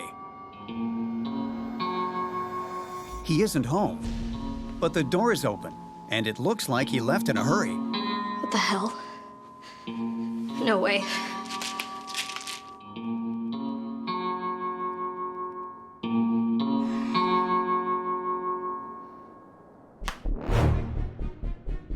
I think they were the last ones to see Aiden. Oh. Michelle explains that her sons are storing some of Aiden's stuff while he moves downtown, but she hasn't seen them today. Moving? Already? But that doesn't make sense. Yeah, Aiden told his friend Bree he was thinking of leaving the suburbs, but he didn't say anything about pulling a fly-by-night vanishing act. And she knows Aiden can't go for very long without his meds. Something is definitely wrong with this picture. Bree knows it, and she's gonna do something about it. When Bree discovers Aiden has abruptly left town with his jock friends, Simon and Seth, she tries to file a missing person report. Officer O'Farrell, I need to talk to you about Aiden. Aiden, how's your whiz kid friend? He's gone. Disappeared. Bree explains about Aiden missing their date. She says he relies on his anxiety medication and he would never just leave town without telling her. It does seem a little odd. I'm sure everything's fine. Those football brothers are probably a bad influence on him. I'll look into it. Now, even if it's unexpected, Aiden taking off is not enough to launch a missing persons investigation. It's strange, but it doesn't look like any crime has been committed. And O'Farrell, he isn't a detective anyway, but he knows Aiden, just like he knows everyone else in the neighborhood, and it seems out of character. He can't technically investigate, but if you've been in law enforcement long enough, you know there are ways to, let's just say, make inquiries without it being exactly official. For the next 3 days, Officer O'Farrell uses the detective squad computer to monitor Aiden's bank and cell phone activity. But curiously, there isn't any. In my experience, people take off for all sorts of reasons. But here we have a guy who medicates for anxiety, who skipped town without telling his best friend, whose phone is set to radio silence, and who doesn't seem to be spending any money. As an investigator, that's what I call cause for alarm. But who knows why people do what they do? Maybe Aiden's off his meds and freaking out somewhere. Maybe it's kidnapping or worse. Or maybe he's taking a few days for himself. You just never know. In any case, time for our beat cop to start asking around the neighborhood. They just left all this stuff here and took off. The brother's mother says she hasn't seen her sons since they came home 3 nights ago in a rental van full of Aiden's belongings. They told her they were helping Aiden move and needed to store some of his stuff temporarily. Do you remember the name of the rental company? Yes. Excess baggage. You know, Officer O'Farrell, boys will be boys, but this is ridiculous. Do you know their boss keeps calling? Did you see or talk to Aiden at all? No. Officer O'Farrell learns that Aiden rented the moving van the night before Bree went to his house, but it wasn't returned to the same lot he rented it from. He thinks if he locates the van, he might find Aiden and the brothers. What are you boys up to? The van was returned to another company lot, miles away in the city.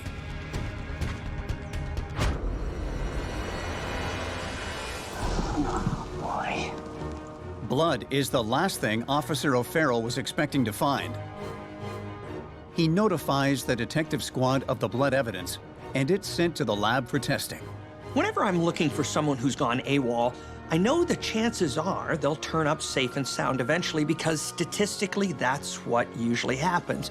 But there's nothing like signs of violence to smack down that assumption. For Officer O'Farrell, that van's not just a clue to where the boys might be, it's a possible crime scene.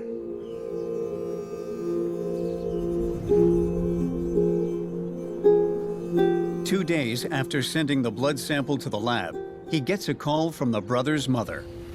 Well, they're here, safe and sound, and in a lot of trouble. Do you know they got fired from their jobs for not showing up this week? So, lads, where you been? The brothers tell Officer O'Farrell that when Aiden decided to ditch the suburbs for the city, he'd asked them to store his precious collections of comics and game cards. Then they drove him to Chicago and dropped him off at an L station downtown.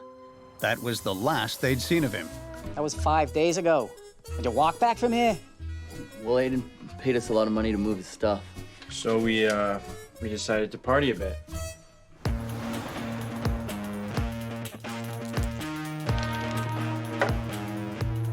Another round of brewskis. Bro, this place is filled with geeks, and there's not even a TV anywhere. Okay, don't worry about it. Hey, beer over here. The brothers say they bar hopped into the night and crashed in a hotel until Aiden's money ran out.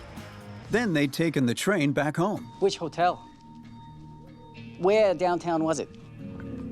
Can't really remember. We were drinking a lot. Simon, Seth, go outside and play ball or something, okay? I'll deal with you later.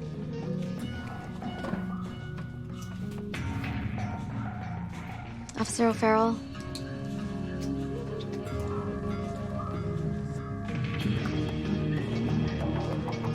I didn't want to say anything when the boys were here, but I wanted to show you this.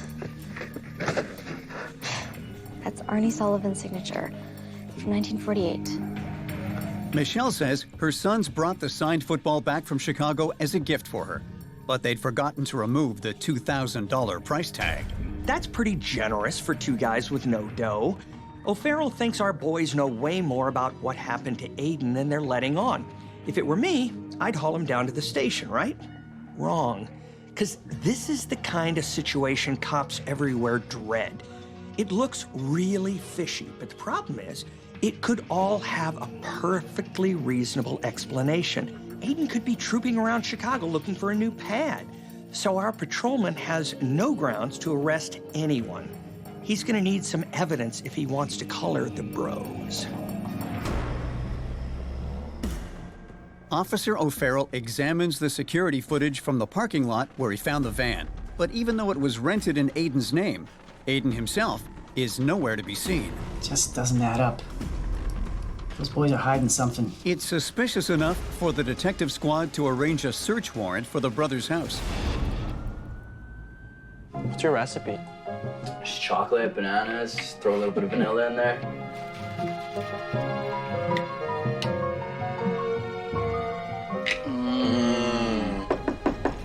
Open up, boys. Come on now.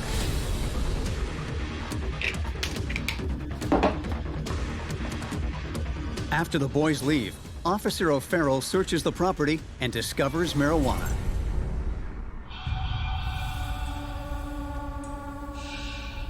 Which gives him an idea.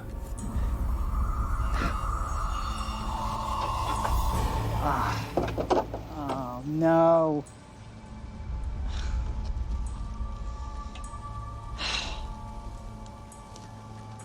O'Farrell here. Possible 187. Okay, so there's nothing conclusive tying the brothers to Aiden's death. But he didn't get into that dumpster by himself, and they were probably the last people to see him alive. Not to mention, they took off when the cops arrived to search their house. And my guess is that Dumb and Dumber put Aiden in the dumpster because it was the only place they could think of.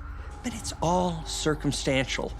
O'Farrell needs hard proof the brothers did this, or better yet, a confession, if he can find them.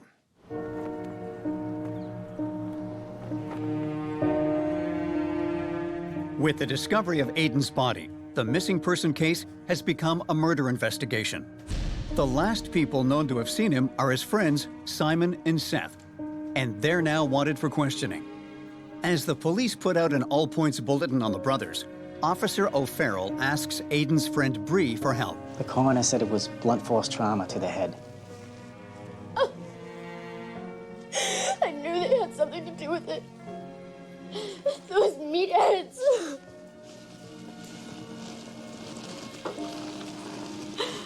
What are these? I found some in the van as well. Some kind of game?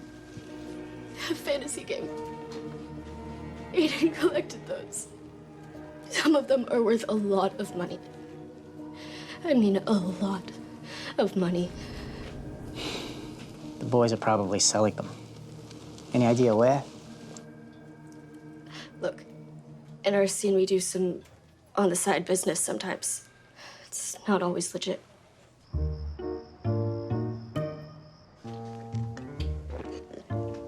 Oh, yeah.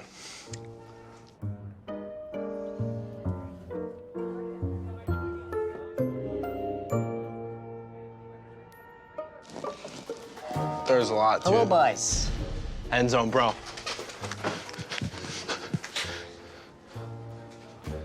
Bro!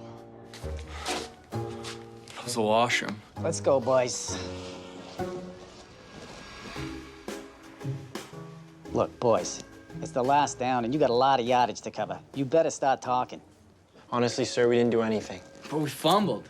It's game over. We were just selling cards. Selling those cards to pay for a one-way trip out of town by the looks of it. Just wanted the big beast. Shut up. The big what? Big beast to sell. Seth tells Officer O'Farrell that they were hanging out with Aiden playing Demon Wrath. You gonna bring out that big beast card and slay our asses or what? No way, it's too powerful. That just wouldn't be playing fair. You know what's not playing fair? You having all sorts of money while we slave away. It ain't right. We went to college, man. Well, easy, bro. Whatever. Let's cool our jets, guys. Gonna go make some more tea. I need another beer. We're out of brewskis. Go grab us a six-pack at the store.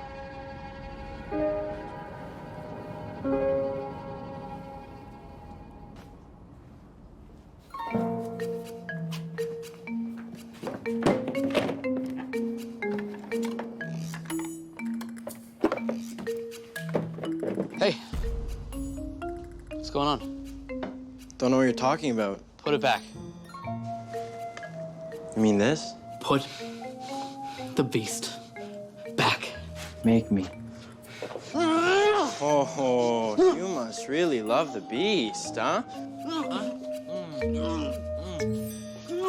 No, give it back! Now, normally, Aiden's a laid-back guy, but he's also a collector, and when it comes to their stuff, collectors are a special kind of protective. That big beast card is Aiden's prized possession, and he ain't gonna let it go without a fight.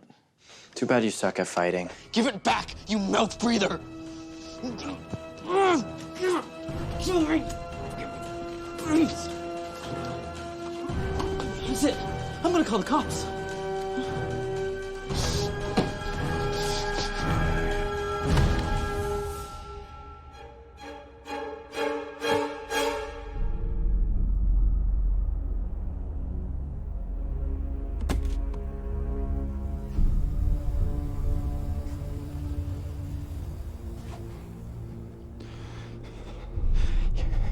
You call me a mouth breather, bro. I've seen 100 homicide situations like this one. Simon didn't plan to kill his buddy. He just wanted that card. But there was more to it than what the card was actually worth. It also symbolized everything he thought was unfair about his life. No money, no success, no future. I mean, why should some geek like Aiden have it all, right?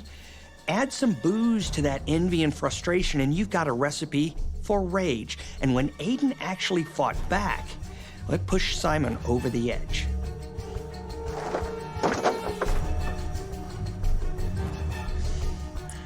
I don't know about this, bro. Shut up.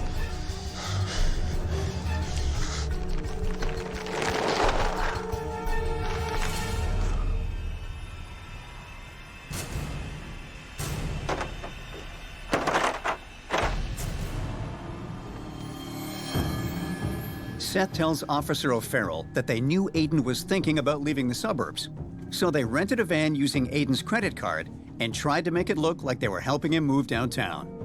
After dumping Aiden's body and stashing his belongings at their mother's house, they drove into Chicago with the valuable Demon Wrath cards. They'd managed to sell most of the cards at different gaming stores, but no one could afford the big beast until the store owner directed them to the Dragon's Hoard, a black market bar where collectors do business out of sight of the taxman. Speakeasies, illegal poker parlors, motels selling stolen firearms. I've seen it all, but gaming cards and comic books? Hey, why should the geeks be left out of the black market after all? And if two jocks stumble in with the geek equivalent of Jimmy Hoffa's wristwatch looking to sell, well, business is business. But the brothers are now like all crooks with a suitcase full of money. They have a problem. What to do with it? After blowing a stack on an epic bender like they all do, they go back to their mama's house. I mean, what else would these knuckleheads do? I knew coming home was the wrong play. Shut up, bro. This whole thing was a bad play from start to finish. But you'll have plenty of time to think about where you went wrong.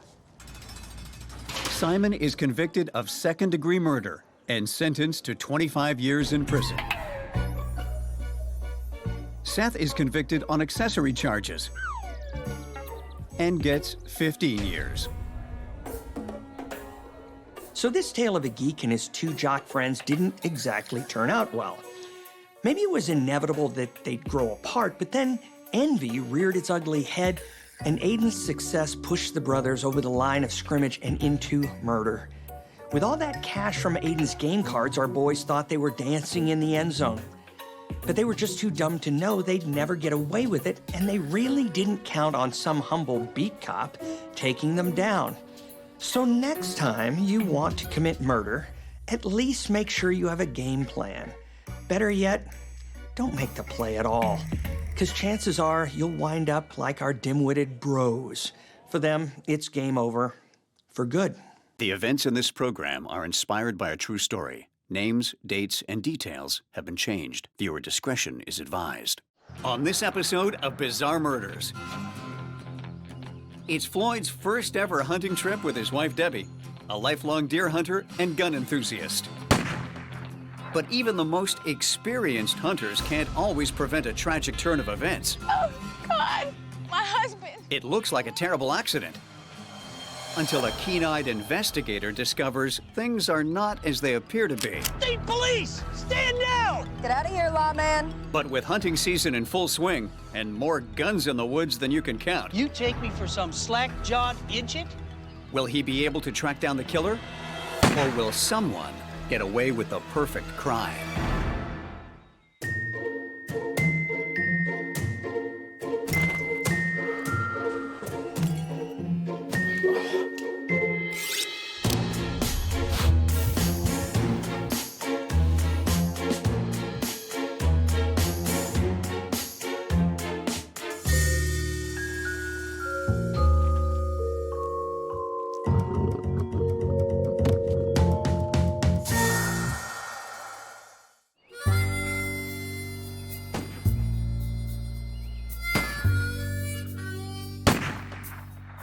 It's deer season in western Arkansas, and hunters from all over the state are looking to bag a high-point buck before winter sets in.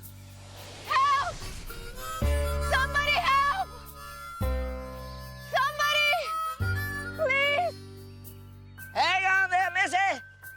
Zeke's on his way! You've got to get help. Please, hurry. Oh, yes, ma'am. I'm faster than grease lightning there. Zeke heads to the nearest park ranger station 5 miles away. There's a lot of hunters in my family, and I can tell you that out in the woods, there's always a risk that the wrong animal is going to get shot. When I was at the Bureau, we learned that when it comes to guns, all the safety precautions in the world can't stop a stray bullet once it's on its way. And this looks like one of those sad situations. My husband, Floyd. This was our first hunting trip together. He had never even been hunting before. This is terrible.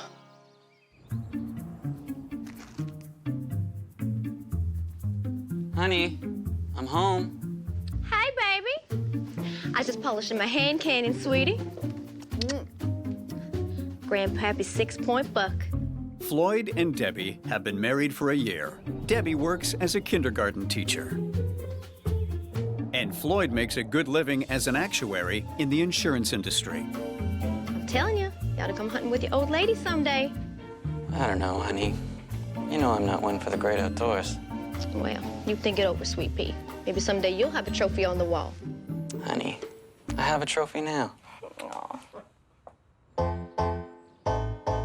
This cake is amazing. I love Happy this. birthday, baby. Oh my God, you got this for me. I did. It's Debbie's second serious relationship. Before she met Floyd, she lived with a woman named Carol, a pastry chef who specializes in fancy wedding cakes.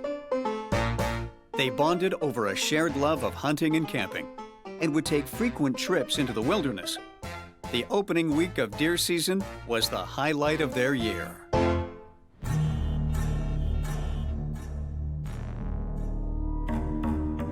But it doesn't take long for Debbie to grow restless. She thinks she deserves more out of life than teaching little kids their ABCs. She knows that staying with a pastry chef is a dead end if she wants to live the good life. So Debbie starts looking for some company with more cash in the bank. I can't live like this anymore. What, you thought I'd never smell the gunpowder? That's just like you. But Carol finds out Debbie's been looking for a sugar mama I'll do what I want. I cannot Oh, believe leave that. you. You know This what? is so like I'm you. getting out of here. and sends her packing. Get out of my way. You'd hope Debbie has learned her lesson and maybe stopped seeing people as a means to an end. But from where I'm standing, Debbie's what you'd call a narcissist. That's the short way of saying she thinks she's superior and entitled to whatever she wants, no matter what. So getting the boot from her girlfriend only makes Debbie more determined to get a sugar mama or a sugar daddy.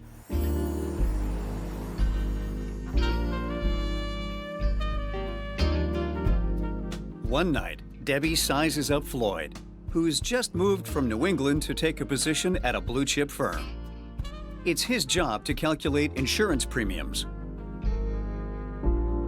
Not the most exciting line of work, but hey, it pays well. Now, Floyd is one of those reserved guys they used to call a confirmed bachelor. You know the type. No wife, doesn't date, keeps to himself, avoids talking about his job because it puts people to sleep. But to Debbie, he's the perfect mark. He's got money, and guys like him are desperate, let's just say easily smitten. After a whirlwind romance, Floyd and Debbie tie the knot. And they quickly settle into a harmonious routine. But it's not even my birthday. Who cares, honey? I know how much you love sparkly things. It's got bling on it. I'm gonna show this off tonight at the gun range. You wanna come back? Love to, but tonight's book club with the guys. Okay. One day you're gonna see what a great shot your gal is, especially dolled up like this. Don't read too hard now.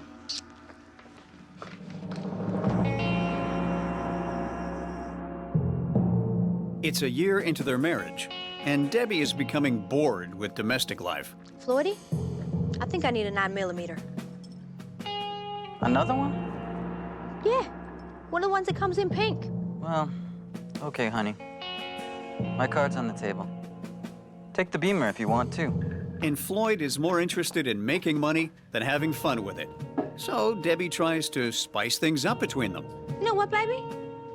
I have an idea. Why don't you and me go hunting? I haven't been out to the woods since we've been married, and it's deer season real soon. What do you say? It'll be exciting. You've never been hunting before. Okay, honey. If it'll make you happy, let's go.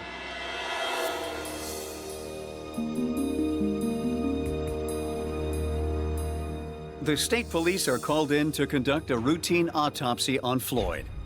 They learn he was shot in the head with a Remington 7mm, a popular make of bullet. And they're working on the assumption it's an accident, until they make an unexpected discovery. What in the Sam Hill? After extracting the fatal bullet from Floyd's head, they notice on Floyd's shoulder there's a second wound, a distinctive graze that could only have been caused by another bullet, almost certainly a 7mm round, like the one that killed him. One to the head from a rifle round, okay. Some hunter must have mistaken Floyd for a deer. It can be pretty hard to see clearly out in the bush, even with those orange vests. But that graze wound, it means that someone took a first shot at Floyd and missed, and then got him on the second try. It was open season on the guy.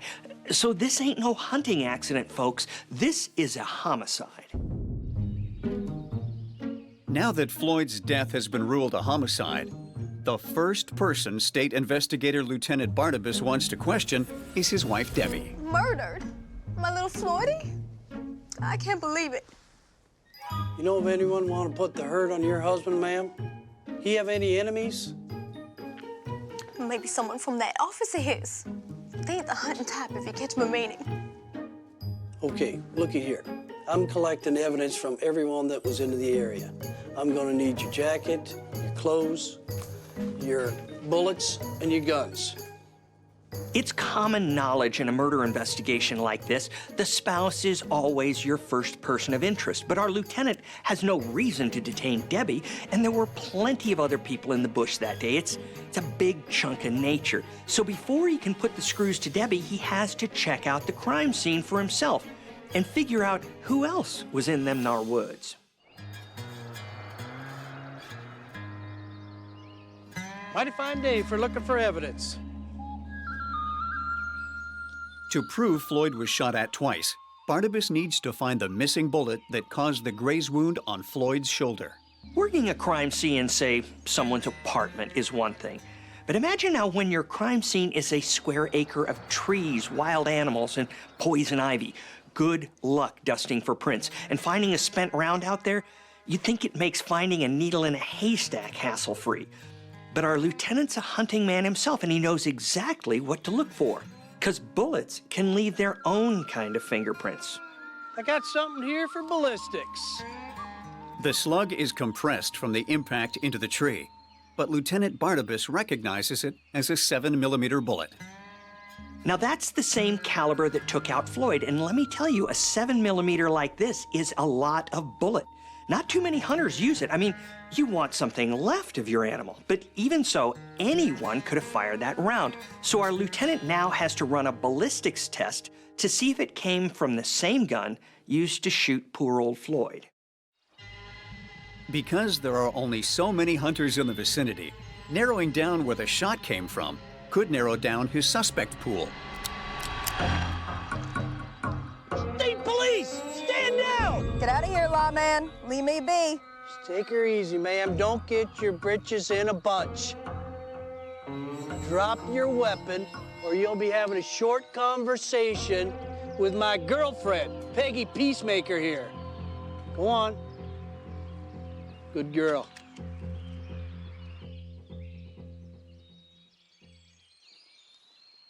I'm investigating the shooting of a man who was camped about a mile yonder with his wife. Oh, is he okay? Does he look okay to you, ma'am? And this here's a picture of his wife. I found it in his wallet. Wait a minute. That's Debbie. Are you saying you know this woman? I could say I knew Debbie. At least I used to. Sounds like she did you wrong. That's putting it kindly. Carol fills Lieutenant Barnabas in on her past relationship with Debbie.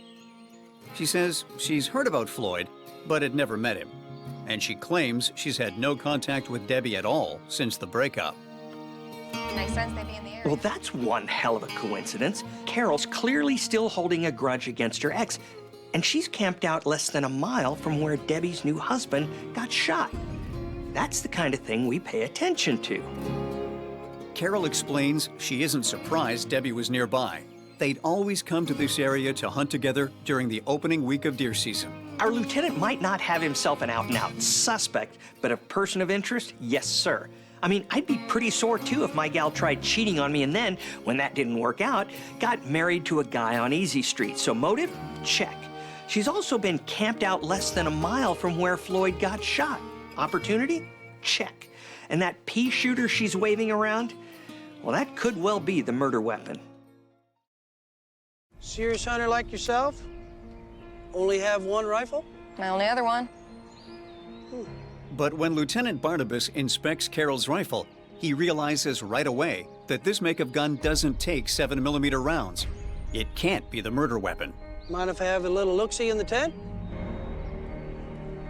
Right.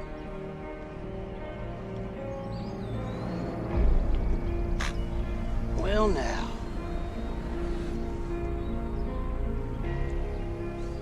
What do we have here?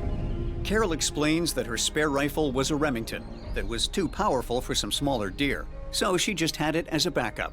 And she claims that 2 days ago, the day before Floyd got shot, someone stole the Remington and some bullets, and those were 7mm. Where were you the day Floyd got shot? The Rainer station reporting theft. Wasn't even in the area. Even if our survivalist sister had both motive and opportunity in spades, she didn't pull the trigger. Looks like it's back to square one for our lieutenant. He knows there's a stolen gun out there and a victim with no apparent enemies. And to me, that brings up a very scary possibility. There could be a thrill killer on the loose, waiting to strike again.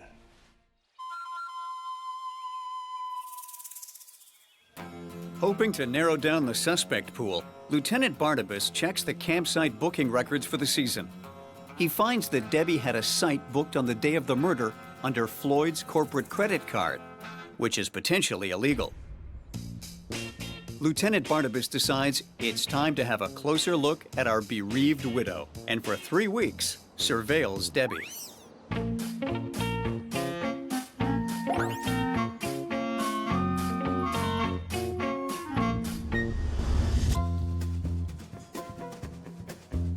Suspect's on her third bourbon sour. He learns that not only has she sold off Floyd's house, she's quit her teaching job and is spending her days and nights partying off the property sale. It's true, we all grieve in our own way. As an investigator, I've seen some pretty unexpected responses to losing a spouse to murder. But I also know that there are telltale signs of relief when your husband or wife suddenly goes to the happy hunting grounds. Suspicious signs. And Debbie, well, she doesn't seem exactly torn up that Floyd's first deer hunt was also his last. Disrespect of it all. But it still doesn't make sense for Debbie to whack the guy who paid to keep her in clothes and diamonds. Or does it? Sole beneficiary, you say? Bugging you for the payout before my case is even closed? Well, how about that? Thank you kindly, partner. Lieutenant Barnabas learns that Floyd had not one, but 2 insurance policies, amounting to a couple million, and Debbie is pushing to cash them in. Now that's what I reckon to be a motive. But there's no proof Debbie had anything to do with Floyd's murder. It's all circumstantial. To build a case against Debbie, Lieutenant Barnabas needs physical evidence. But when the forensic report comes in, the ballistics aren't a match for Debbie's rifle. But then, something catches his eye.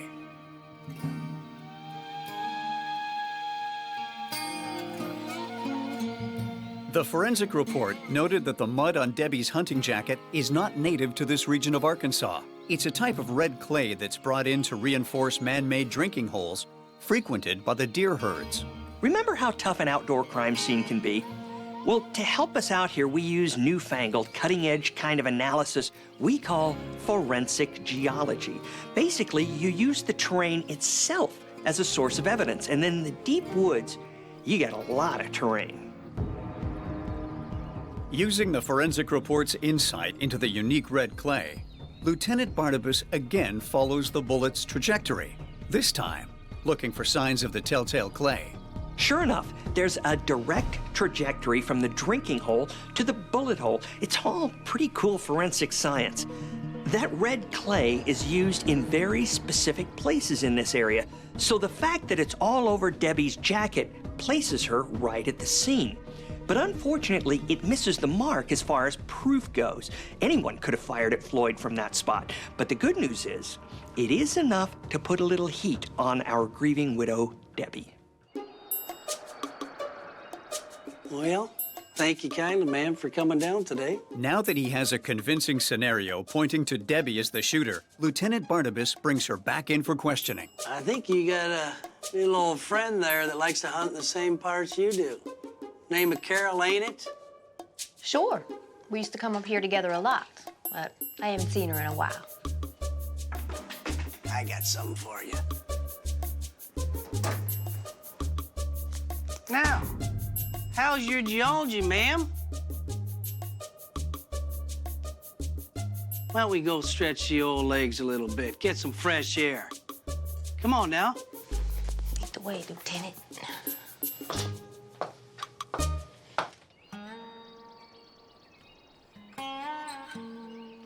Lieutenant Barnabas takes Debbie to the clearing where Floyd was shot, hoping to gauge her reaction. Lieutenant Barnabas knows that sometimes the bad guys don't return to the scene of the crime, so you just gotta take them there yourself. It's a great investigative trick. If your suspect knows that you know what happened, they can get stuck like a deer in the headlights of the law, and that means they start talking, although it might take some persuading. What are we doing here? See that bullet hole here? Great. Just go over there, 100 yards. Walk that way. Next, he takes Debbie to the watering hole, where he thinks the shot that killed Floyd came from. This place look familiar to you at all? Well, maybe this photograph would jog your noggin. Lieutenant, I have no idea what this is all about. Why are we in the woods? Well, I got me a little itty-bitty theory about what happened to your Floyd.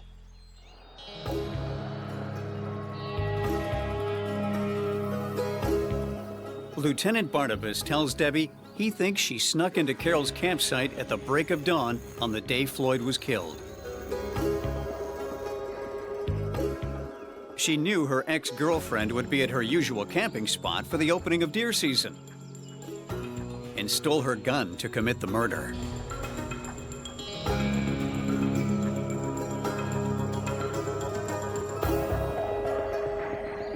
That's ridiculous.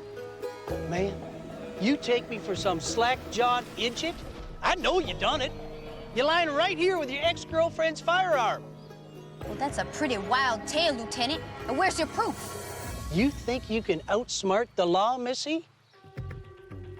And finally, this here red clay is only found at this watering hole. This watering hole's the only one for miles. I might as well add that it's also a fine place to scope out some prey. Okay, you win.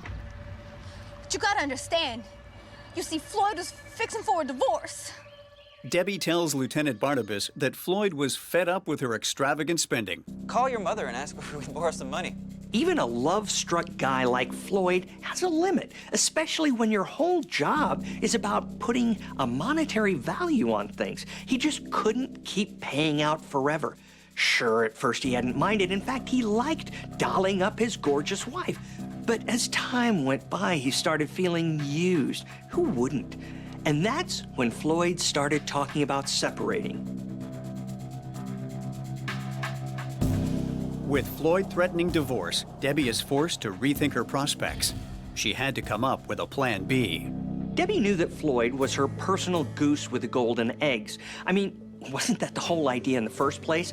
If they got divorced, she'd have to go back to being a mere kindergarten teacher with champagne tastes on a beer budget. Not to mention having to, and pardon the pun, shell out for all that ammo at the gun range. Just because you can buy bullets at Walmart doesn't make them cheap. But Floyd's life insurance means those golden eggs could be laid from the afterlife. as long as he dies in an accident. So Debbie suggested they go on a hunting trip to patch things up. After stealing Carol's rifle, Debbie picked out the perfect spot to shoot Floyd. You know, even I have to admit it was a good plan as far as first-degree murder goes. If for some reason the authorities didn't think it was an accident, Debbie had a ready-made patsy in Carol because Carol's gun could be tied to Floyd's death. Either way, she'd be walking away a wealthy woman. But Debbie hadn't counted on something. Unlike Debbie, hubby Floyd was a total klutz in the woods, and that would literally trip her up. Debbie told Floyd to wait in the clearing while she flushed out the deer from the woods.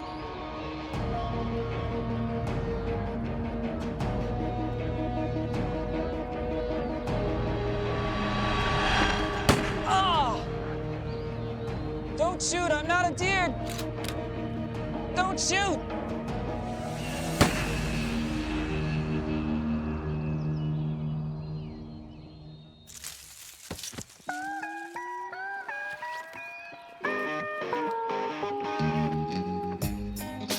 Floyd was a fool. You can't just groom a filly like me and leave her out to pasture. I had to do it. I needed that money. I deserved that money. Thought you hatched a pretty perfect plan, did ya? I did have a perfect plan. If that idiot hadn't have tripped, I wouldn't have missed on the first shot. People would have thought it was an accident. Well, that's about the size of it. Ma'am, you're under arrest.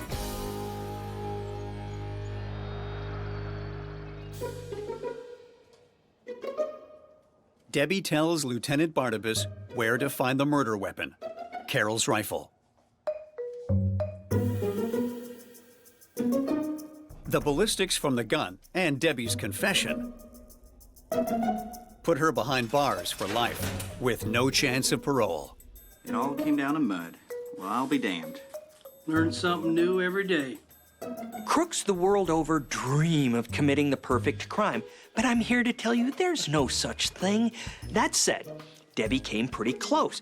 It was an ideal setting to stage an accident that was actually a murder. It's deer season. Bullets are flying everywhere. A ready-made fall gal in the ex-girlfriend, but her own setting gave Debbie away, thanks to some forensic science and a determined lawman. So next time when you're aiming to whack someone, just remember, when you're caught, and we will catch you, you're gonna have to bite the bullet we call hard time.